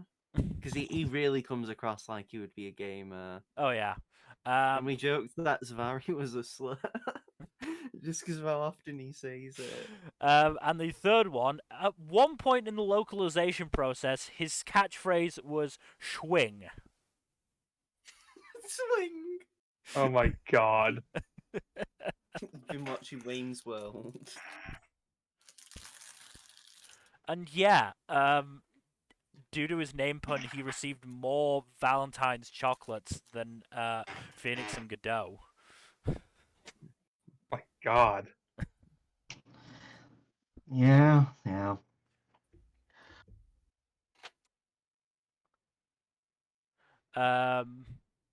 But yeah, no, I mean, Stolen Turnabout was definitely an enjoyable case, and you know, it brought Larry back into the fold. Best boy. Mm-hmm. Then we get Recipe for Turnabout, which, yeah. The weakest case in the third game by far. Oh, Fun fact, in the anime adaptation of the game, because basically for Furio Tigre, his voice actor Sam Riegel, who is Is the it voice Sam? Yes. Oh my god. It's the voice actor of Sam. Sam is the voice actor of Furio Tigre, who is the voice actor of Phoenix Wright in Marvel vs. Capcom 3. okay, that's pretty good. And Furio got the last fucking laugh anyway, because Sam Riegel is now the main voice actor of Phoenix. He literally voices him in the two fucking, what's it called? The two 3DS games. Well, if So, yeah. if that's I canon guess that they Fury- have very similar voices, then that might explain He doesn't why. sound. They don't. It's more of a casting joke. Yeah. Okay. Because like in the actual anime, they don't really sound similar. I'm just trying to come up with a reason for why nobody fucking pegged that Tigre was not Phoenix. Yeah, but Mill, this is the third game. The judge has already been flanderized. Yeah, the judge is incredibly, senile. And I by feel this like I point. believe the implication is that Furio's skin is because of a spray tan. Right. Also, Yeah. over under on Godot, just be like, yeah, sure, I'm not fucking with that guy. I believe the implication is that Godot knows it's fake, because Godot specifically only takes cases that Phoenix is in. Yeah, and Yeah. Which means he knew the entire time that Tigre was an imposter. It was Winston Payne, wasn't it? In fact, Yeah, Winston fucking Payne. You actually had like a mini rant about Winston fucking Payne beating Phoenix. and the fucking Furio being fake Zinny up, that was funny.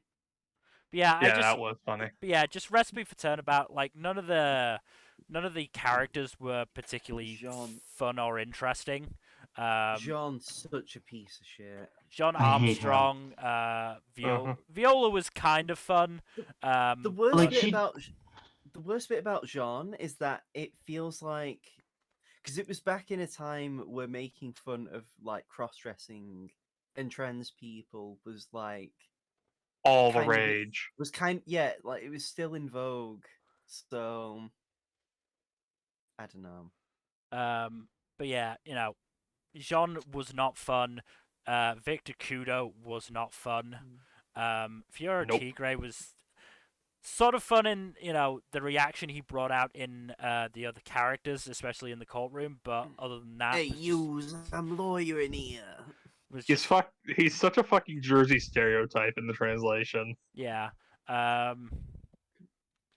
And it almost felt like the mob aspect of it came a little out of nowhere. I mean, it did, but at the same time, it definitely improved the story from where it was.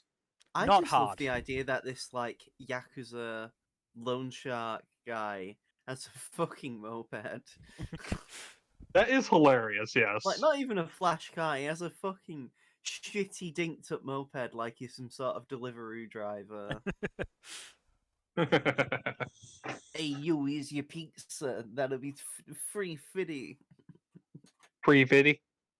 Tree fitty, that's it. Yeah, it's Free Yeah, Viddy. it's a case. It's one of the cases of all time. Yep. It's one of the worst ones. It was sad. If Yeah, I it think- wasn't for Big Top, it would be the worst in the series. But yeah, Yeah. Oh, that's a yeah. I think the worst bit is about that case as well. It's another case where you get punished if you press the wrong thing. Mm. And unlike where Mo, the tell is if he's smiling, it's clearly a thing you're not meant to press. Yeah. It's a lot worse with Tigray. Mm.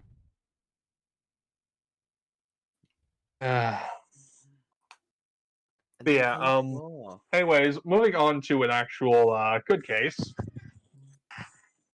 What about beginnings? I don't know if I'd say it's good. A better case. It's better. It's better, but the sexism is really rampant. Yeah, the sexism is pretty annoying. Yeah, Also, I don't even mind Edgeworth being sexist because he's like Von Karma's trainee, and it fits with I his don't character know. at that point of his life. Yeah, he's being a piece of shit anyway. Like, I'd say the judge is much more worse with the sexism. Edgeworth is more just putting her down. I mean, also the judge is pretty clearly a boomer, so it's not Also- super out of character. Also, everything with Terry Falls is yikes. Yeah. Yeah. Because there's no clue if he was like that before or after he was in prison. Mm. They mentioned There is prison. an implication that they he was mention- handicapped to some degree. I was gonna say because the thing is though, it mentions prison fucked him up mentally, but did that just make him more worse, or was he always like that?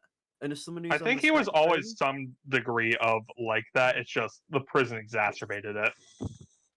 I mean, because it's one of them. Dali is a piece of shit for taking advantage of him, but She was also a speaking of- teenager at the time, and he was an adult.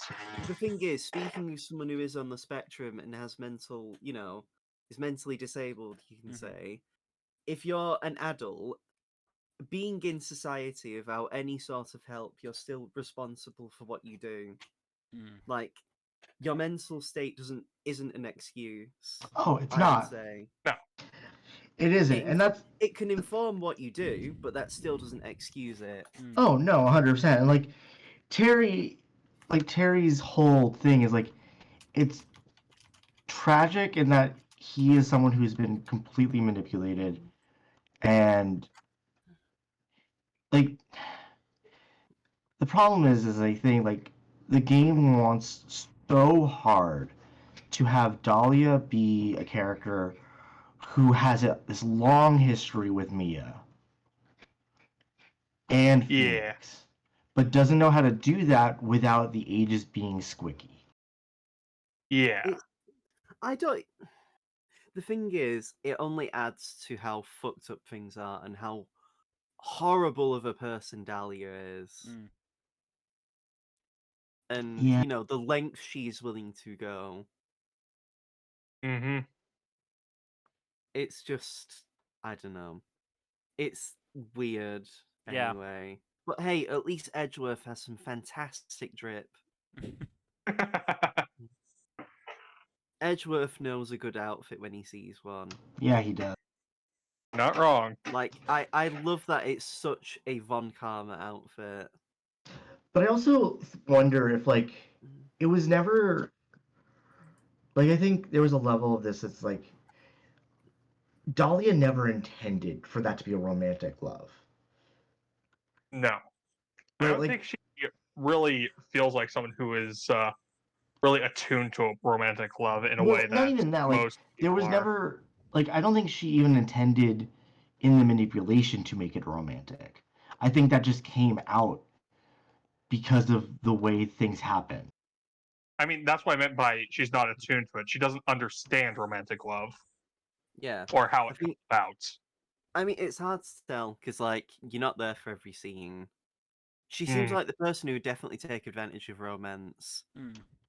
I mean, well, she does with Phoenix anyway. Yes. Right, but that by that point, like She doesn't take advantage of it. I just don't think so she understands the mechanics of it. right, Dahlia is a character. Like Dahlia is very much like she was born. Like she was born to to a monster, Mm. and then betrayed by her mother, betrayed by her father, and then betrayed by her twin. I think that's the thing as well. Like, she was raised in a very matriarchal, however you pronounce it, like Patriarchal. society. Yeah, like the women are in charge. The men don't live in Crane Village. No wonder Dahlia's father left. But it also doesn't seem like Dahlia's father was a good person. Mm. And By all Morgan, indications, he very much was not. like, it makes you wonder what if one of them was at least not a piece of shit? Right? Yep. Instead, That she was raised to be a sociopath with no real understanding of love it's or affection. it's a stroke of luck that Pearls is only very sheltered, Yeah. Hmm. and somehow Maya is like a burger addict slash noodle addict, and I if mean, she's Maya is a Eat your case that's not hamburgers, as Apollo. and she's just a little gremlin. yeah. I mean, Maya's case is not as puzzling as Pearl's case, or Iris, for that matter. I think it also helps that Misty's like not a terrible person Yeah. completely, because I Yeah. wouldn't say she's great. She definitely does some. Some I, weird Questionable I things, things.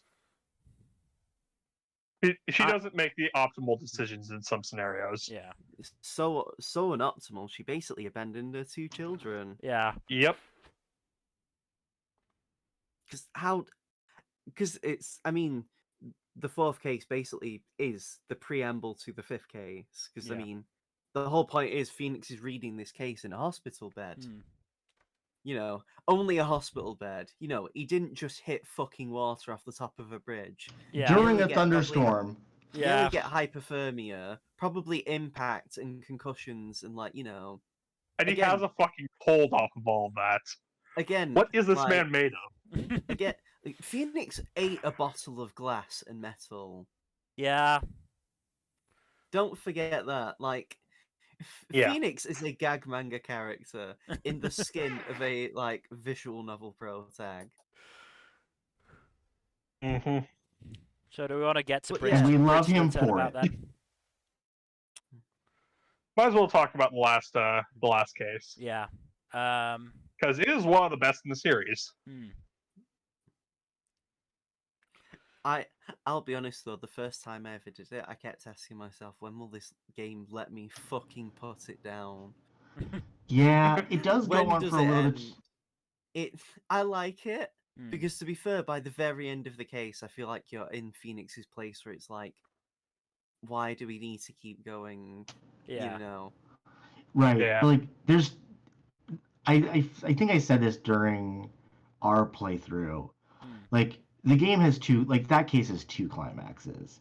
And it's important to do that it does both of them. Yeah. Work well enough to line up perfectly either. They Yeah. have two separate Yeah. I think separate operating vectors. it has the climax of the of basically the game long, and to a certain extent 2 game long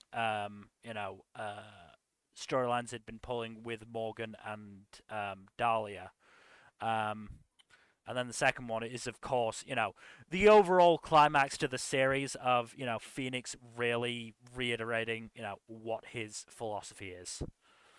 Right, and it's also Mhm. like it's meant to be the moment where Phoenix doesn't need Mia Yeah. anymore. Mhm. Yep. And I think that's kind of the point, right? Like Phoenix in like there's two levels of this. Like Mia finally gets closure on the Dahlia case, Mhm. right? Yeah. And like her like she's done. Like she's ready to move on. And then also Phoenix has let go of both his past and like he's embraced who like he's become as good as or not better than Mia. Hmm. I've just realized it's also just a general climax of the Faye story. I mean, we got introduced to Misty in Game 2. Game 1. Well, Game yeah, Game 1, one. sorry. Game 1. we see a Case 2. Case 2, I meant. we see a photo of Marvin Grossberg's desk, Yeah. and that's if you pick it up. Because if you pick up the other information, it just fucks off anyway, and you never see it. Hmm. Yeah, you can never know who Misty Faye is. Yeah. And it's one of them, like, for such a little bit of the game, and DL6 just has such big repercussions that, like, Right. it's kind of crazy that, like, so much builds up to that. We learn so much about Mia, we learn so much about just Godot, the Faye family in general, and like Yeah. how far the web has reached. Yeah. Right, and like that's why the game is like that's why I think like the games are all about like legacy because the Mm. Faye family story is just about the legacies of Morgan and Misty Yeah. and the ways like their mistakes and their triumphs have transferred through time. I mean, it's also just like, what's it called? It's just really interesting to see how characters like where they're at, because like Edgeworth at that point is the good prosecutor. He Right. is Phoenix's friend, and they both trust each other complicitly. Hmm. Like, to the point where Phoenix even hands Edgeworth his badge. Like, I think that's such a big moment, and like, even though it's relatively short in the grand scheme of things, you get to play as Edgeworth. Yeah. You get to hear him say, "Take that," you know, his It's so good. favorite, his favorite It's great. British band involving a group of men, Hmm. God damn it. and like hold it, like such little bits like that, and then Also, Oh, like God. they what? Sorry. I'm just reading the development bit on the wiki for Trials and Tribulations. Recipe for Turnabout was originally conceived as the fourth case of Justice for All. Yeah. oh god. It would have been so terrible to go from Big Top Turnabout to Recipe for Turnabout. Oh But god. what's it called though? Like, because even Edgeworth and Francisca finally have their payoff, where they get to have their rivalry settled. Yeah. Yeah, like Hmm. I all do of the loose find ends it of the games are settled in this moment.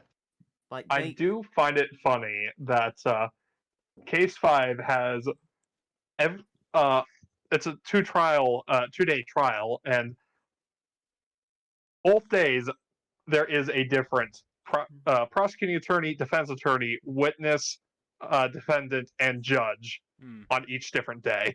Yeah. Yeah, the it's great. Absolutely kangaroos and fucking wild. are jumping. But yeah, it's one of them though. Every little bit gets its payoff. Mhm. I'll be honest though, even though the phase are the central point of the story, I also feel like they're the least interesting to me anyway. Well, I mean, because like the only phase that we care about are Maya and Pearl, and they're not the people on like they're not the phase that are the focus of the It's story. Mm. That's the thing. Like Maya's gone for so much of it, or Pearl, or whoever's in the fucking cave, Yeah. because Mhm. It's a and grab bag, honestly. It's Schrodinger's like cave. Yeah. yeah, and you get to meet Iris, who I don't think is great. Yeah, she's not a good person, but she's Like, better than she- Dahlia. I mean, Oh, bar. Dahlia's at least entertaining. Iris just felt like a Is wet it? noodle. A wet noodle has more entertainment facts than Iris. I think, Iris like, is kind of a generic love interest character, if I'm being honest. Yeah, I well, feel like she was a way for she was a way for them to sort of hand wave the fact that Phoenix dated a complete psychopath for almost a year. right. But Yeah. also, Iris and Dahlia walked so Ianthe and Coronabeth could run. No. I feel like it would have been more entertaining if Phoenix just couldn't resist the Harfussy. Oh God. Oh, God damn it. Like I think it would have been more entertaining if Phoenix was just that much of a fucking idiot before he got his law degree. That like, because to be fair, Phoenix was an artist, so he was already Yeah. making one big blunder with his life. Like Look- no art major succeeds in that major. For the most part, yeah. Like, no, like, of course he wouldn't notice Dahlia being weird. Like, you know, He's a fucking himbo at this point. yeah, he's He's always a himbo, but he's more of a himbo. He had no drip. Like, honestly, if Phoenix deserved to get sent down just for that fucking jumper. Okay, two more things from the development section. Godot was envisioned to be cool and hard-boiled because Takumi realized that there are really no cool men in Ace Attorney. Honestly, he's not wrong. Every guy in Ace Attorney's like a goofy piece of shit. Yeah. Even Edgeworth at his prime is still like, Yeah. Secondly, Yeah. the only reason the story of Trials and Tribulations happened the way it did was because of Winston Payne. Because in Turnabout Memories, they came up with the idea for Payne to lose his hair, for his breakdown animation, and they didn't want to, so they used it, but they had to actually, put the focus on him so it could be seen properly, which felt like it took away the spotlight from Dahlia, so that they brought her back so that because she had had the spotlight taken away from her in Turnabout Memories. So it's only because of Winston Payne's hair loss breakdown that Dahlia ended up being a bigger part of the game. The way these games are fucking developed, I swear to God. So I think I might want to make that domino meme of Winston Payne losing his hair to Dahlia Hawthorne. Also, here's a perfect meme about Dahlia Hawthorne that I love. Oh no. Oh my God. Truly, the avatar of Gaslight Gatekeep Girl Boss before it was cool. Mm-hmm.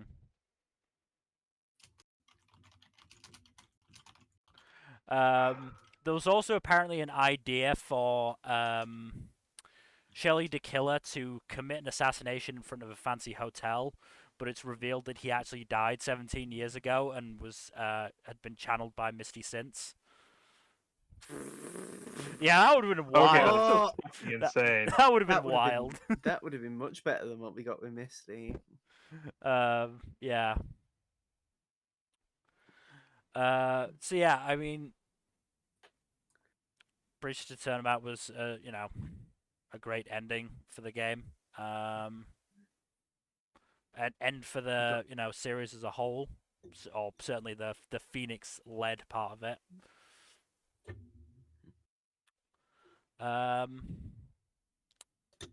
Yeah, I mean, there's not much more for me to say. I think overall, it's story-wise, it's definitely a really enjoyable game. Gameplay-wise, it could get a little frustrating, and I think it would have been even more Those frustrating. fucking Cyclops. It would have been even more frustrating if Jack and I hadn't had Yugen helping us along. Oh yeah. Yeah. Guesswork would have made it so I'm insane. just I'm just imagining Gen as Mia Fey. That is being That's what exactly. I- Yeah. That's That's how kind we of what I portrayed was. them. Just change your PFD. MFA. It'll work perfectly. Miller's Phoenix, and then Jack is I don't know, Gumshoe. Yeah, I'm probably Gumshoe.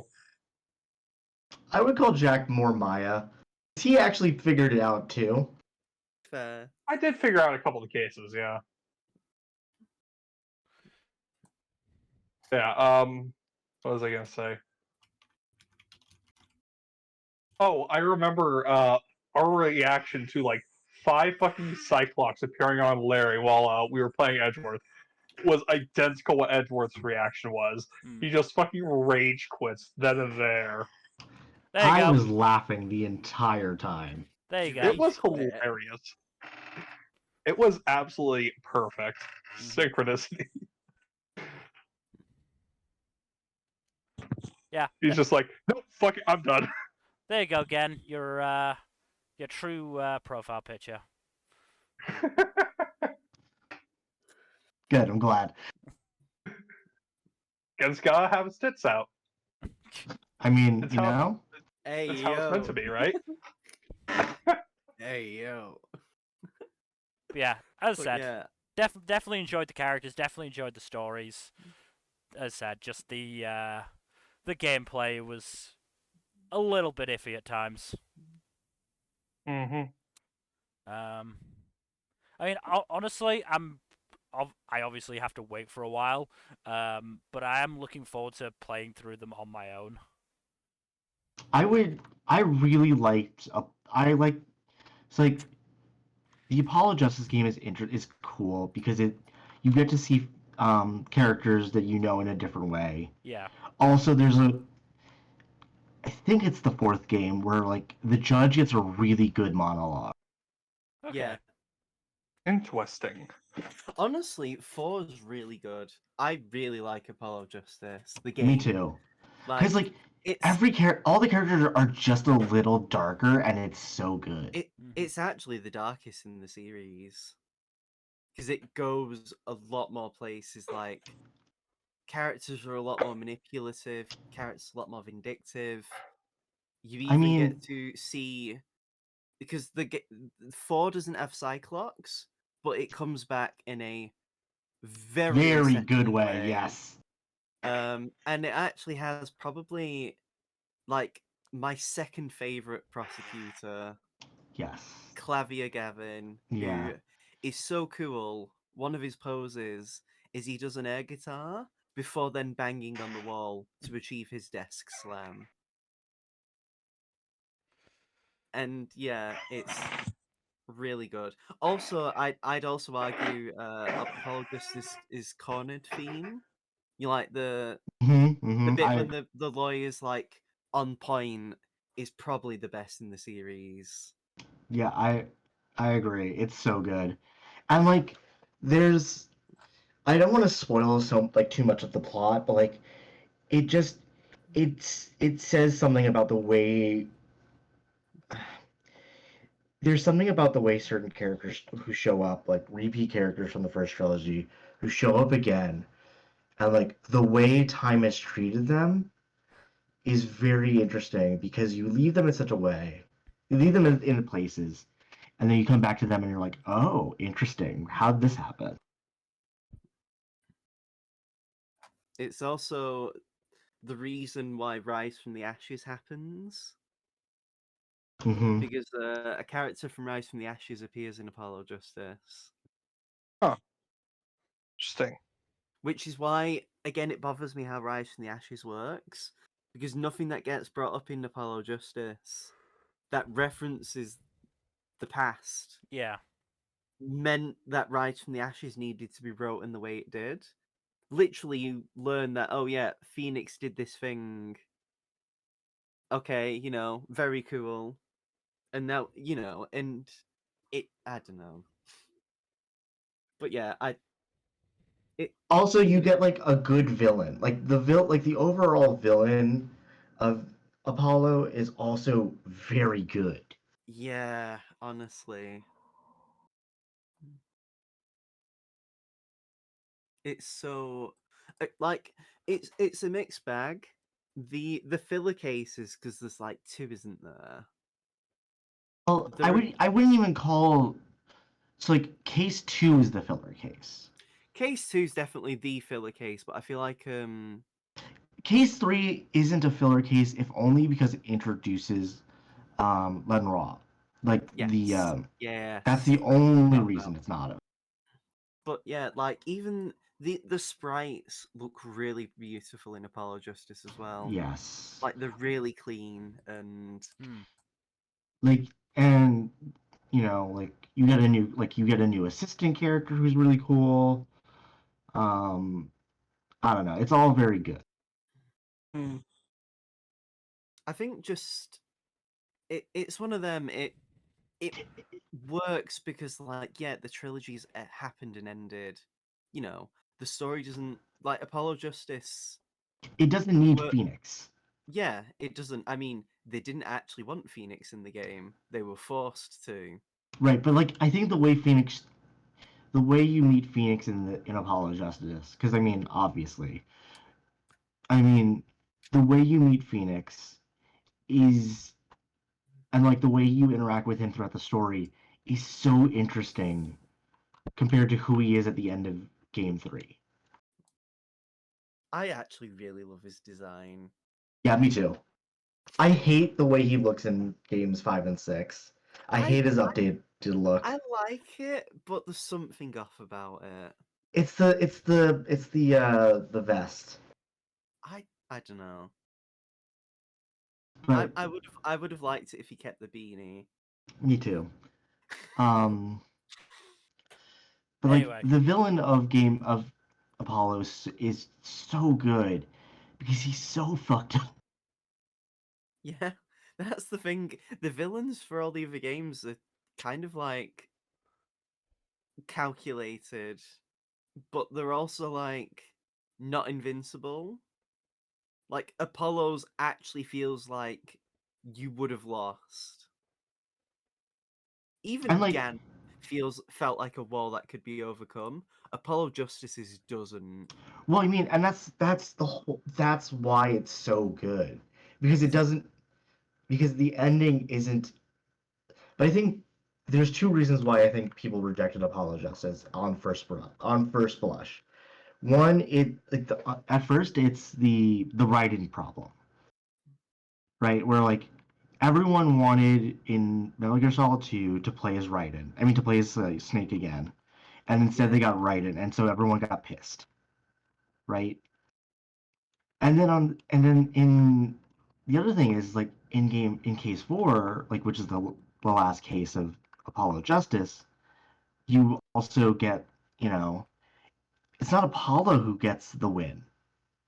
Like it's the player. The player Yeah. gets the win. It's not Apollo. Apollo's arguably a bigger butt monkey than Phoenix is in some degrees. I mean, the poor guy. Like He has 3 backstories. the problem You is guys with are Apollo, talking a lot about the future games that Mill and I haven't even touched. But I think like just buy an iPhone and play it on iOS. no, like it that's the costs thing. so Like much money. these games, like What's your PayPal and I'll buy you both for shitty iPhones so you can play it. I mean, I'm not like even the talking. I first wasn't even the thing talking is about the right. iPhone. I was talking about the games themselves. I know. The thing is like the first 3 games are so good, and game 4 and game 5 especially really take the stories and the narratives that are built in like first developed in them and really try to riff on them in interesting ways. If I if you can't play Apollo Justice in some capacity, I do recommend Investigations, the first one.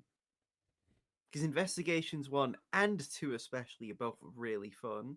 Because the gameplay's so much more different. Because like you're playing as Miles Edgeworth for one, but it's Investigations is really good though. Yeah, Like it is, but like I mean, you get to be Tyrell Bad, but like yeah. but I guess like the point is like Phoenix Wright, like the original trilogy, is so good, and has like there's so many things good about it that Kaido and I are still talking about the sequel games. I think the thing is as well, Ace Attorney is just a really good jumping on point for visual novel. Like Yes. people who aren't sure about visual novels. And like I still it's hate visual novels, but like this is like a great one. I think the thing is because a lot of visual novels are conflated with really mediocre dating sim. Right. Like I Which, to be definitely fair, say does describe a portion of visual novels. because I think the thing is as well with Ace Attorney, I think when a lot of people think of visual novels, it's usually not in a good light, or at least I I wouldn't say like I don't know like I feel like it's hard to find a good visual novel compared to a lot of other game genres. But I I also mean, feel like it's because Ace Attorney is also. It feels weird to say he's more like a video game than a visual novel. It has more gameplay. Yeah. Because like I don't know. Mm. And like there's something special about like because in my mind like there's the Ace Attorney series and then there's Trauma Center. Like those two series are like intertwined in my head because they're both like really weird anime-esque games about professions that don't normally get games. Yeah. And I think the problem with the reason why Trauma Center fails to catch a market in the same like capture like public consciousness the way Ace Attorney does is because Ace Attorney leans into a level of camp It doesn't and take itself too seriously. right, whereas like Trauma Center does. It is very anime in a way that is not appealing or endearing. Yeah. Like, I think the thing is, Ace Attorney does and doesn't take itself seriously in the right way. It's like the character models for the characters that are important anyway don't feel too anime. Yeah. Like I feel like a lot of the characters are pleasant to look at. You look at say Phoenix, you look at Miles, you look at Bikini. Maya. But you look at these characters and they're all cool. I think they're all nice to look at. And then you look at some other visual novels and it's like, stop. Like, I know this is anime, but I don't want too much anime in my anime. some other visual novels just have really anime-ass designs in the worst possible way. Right. It's fine, but I think like with Ace Attorney having the sort of story it's trying to tell and the characters it wants to present, like you don't need you don't need the what's the word, the designs to be anime when everyone's already a goofy little bitch, you know. Right. And I think All I was gonna say is like, you know, you've got Phoenix who like sweats in the courtroom, Miles who bites his bottom lip and like leans on the desk hard. It's and like they never lose that quirk, right? Like even in the Great Ace Attorney duology, that's still there. yeah. But yeah, Yeah, there are still good visual novels out there. It's just Ace Attorney is very much its own very unique type of thing, and that's what makes it work so well, I think. I'd also argue it's just because of the level of success it has that it sort of gives it this like pedigree. Visibility thing, yeah. Right. And like Like yeah. I can't think of any other visual novel that has branded toilet paper. Okay. I mean, think of the fact that Phoenix Wright ended up in Marvel vs. Capcom 3. Yeah. Like the fact that it did that. You can have Ace Attorney Phoenix Wright fighting like Doctor Doom. Like Oh, there are very no. Well, novels that Ghost have Trick. that level of name recognition. And like so Ghost Trick is the other game is like the other big series the other game that's made by Shutakumi. And it's so good. It takes so much of what made Ace Attorney really good and then makes a game out of it. It's based in the same universe as Ace Attorney. It is. Like Ghost Trick Oh, I am so mad Ghost Trick didn't get an audience. It fucking deserved one. It's Capcom games in a nutshell, though. Whether a series lives and dies by the sword is very much down to Capcom. Like, I don't know. No, Like, you guys gotta you gotta emulate Ghost Trick. It's so good. Like, unfortunately, not every Capcom game can be Ace Attorney, Resident Evil, Devil May Cry. Right, for sure. And Sometimes you will get your Biotic Commandos. like, I think like the way Shuto the thing between like Ghost Trick and Phoenix Wright is like we said, like they're anime, but they're just anime enough to be charming. Mm. Yeah. Yeah. We could probably at some point do a visual novel podcast. It's just most of us haven't played enough visual novels to really do with it one. Mm. And it's not even like we can legally play Fate Stay Night. Fate Stay Night is one that I want to play, but apparently that's in localization hell because people are fighting over the rights for it, It's which is not surprising. it's a shame because I'd argue I hot take unlim- the Unlimited Blade Works anime and Heaven's Feel anime are good. The visual novels, I think, just tells a better story. I mean, part of that's just the limitation of the medium. Okay, I A visual think. novel can do a lot of stuff that an adaptation of just one round can't. Okay, I think we're now getting into a wider discussion on visual novels, so we should probably call it Yeah. a day. It's also Yeah. free. It's also past 3 a.m. for Miller Night, and I'm Yeah, you dying. guys should go to bed, and I'm- I need to go to work tomorrow. I'm supposed to be getting Pokemon in probably like 10 hours. Good lord. So yeah, Which one are you getting, kind of? Scarlet or Violet? Getting both. I'm playing Scarlet though. My brother's getting Violet. But Nice. that's neither here nor Gotcha. I know why you're getting Scarlet. You don't need to tell us. so You know me so well. Phoenix Wright, Ace Attorney trilogy, definitely a very good and very enjoyable series. Yeah, and there's so much like they can do with it, and I'm really excited for what they do next. The Ace Attorney trilogy is a solid 5, presenting your badges to every character in the game out of 5. Yeah, did that a lot. I give Phoenix Wright, Ace Attorney, the first trilogy, a solid 10 objections out of 10. So yeah, so that's everything. So thank you everybody for watching. In terms of future stuff, Saturday will be the fall 2022 anime mid-season check-in. Sunday we should be continuing on with D&D. Tuesday, more of the Mass Effect 2 shenanigans, and then next Thursday, which I believe is Thanksgiving for the Colonials. Yeah, I won't be. I'll figure Yeah, something. Sam. I'll figure something to do. So otherwise, again, thank you everybody for watching. Please do give us a follow here on Twitch and on Twitter at storytime_net. Otherwise, we hope to see you on Saturday. Good night. Make sure Night. to like, Later. comment, and subscribe, or we'll cut your salaries like we do to Gumshoe. Good night.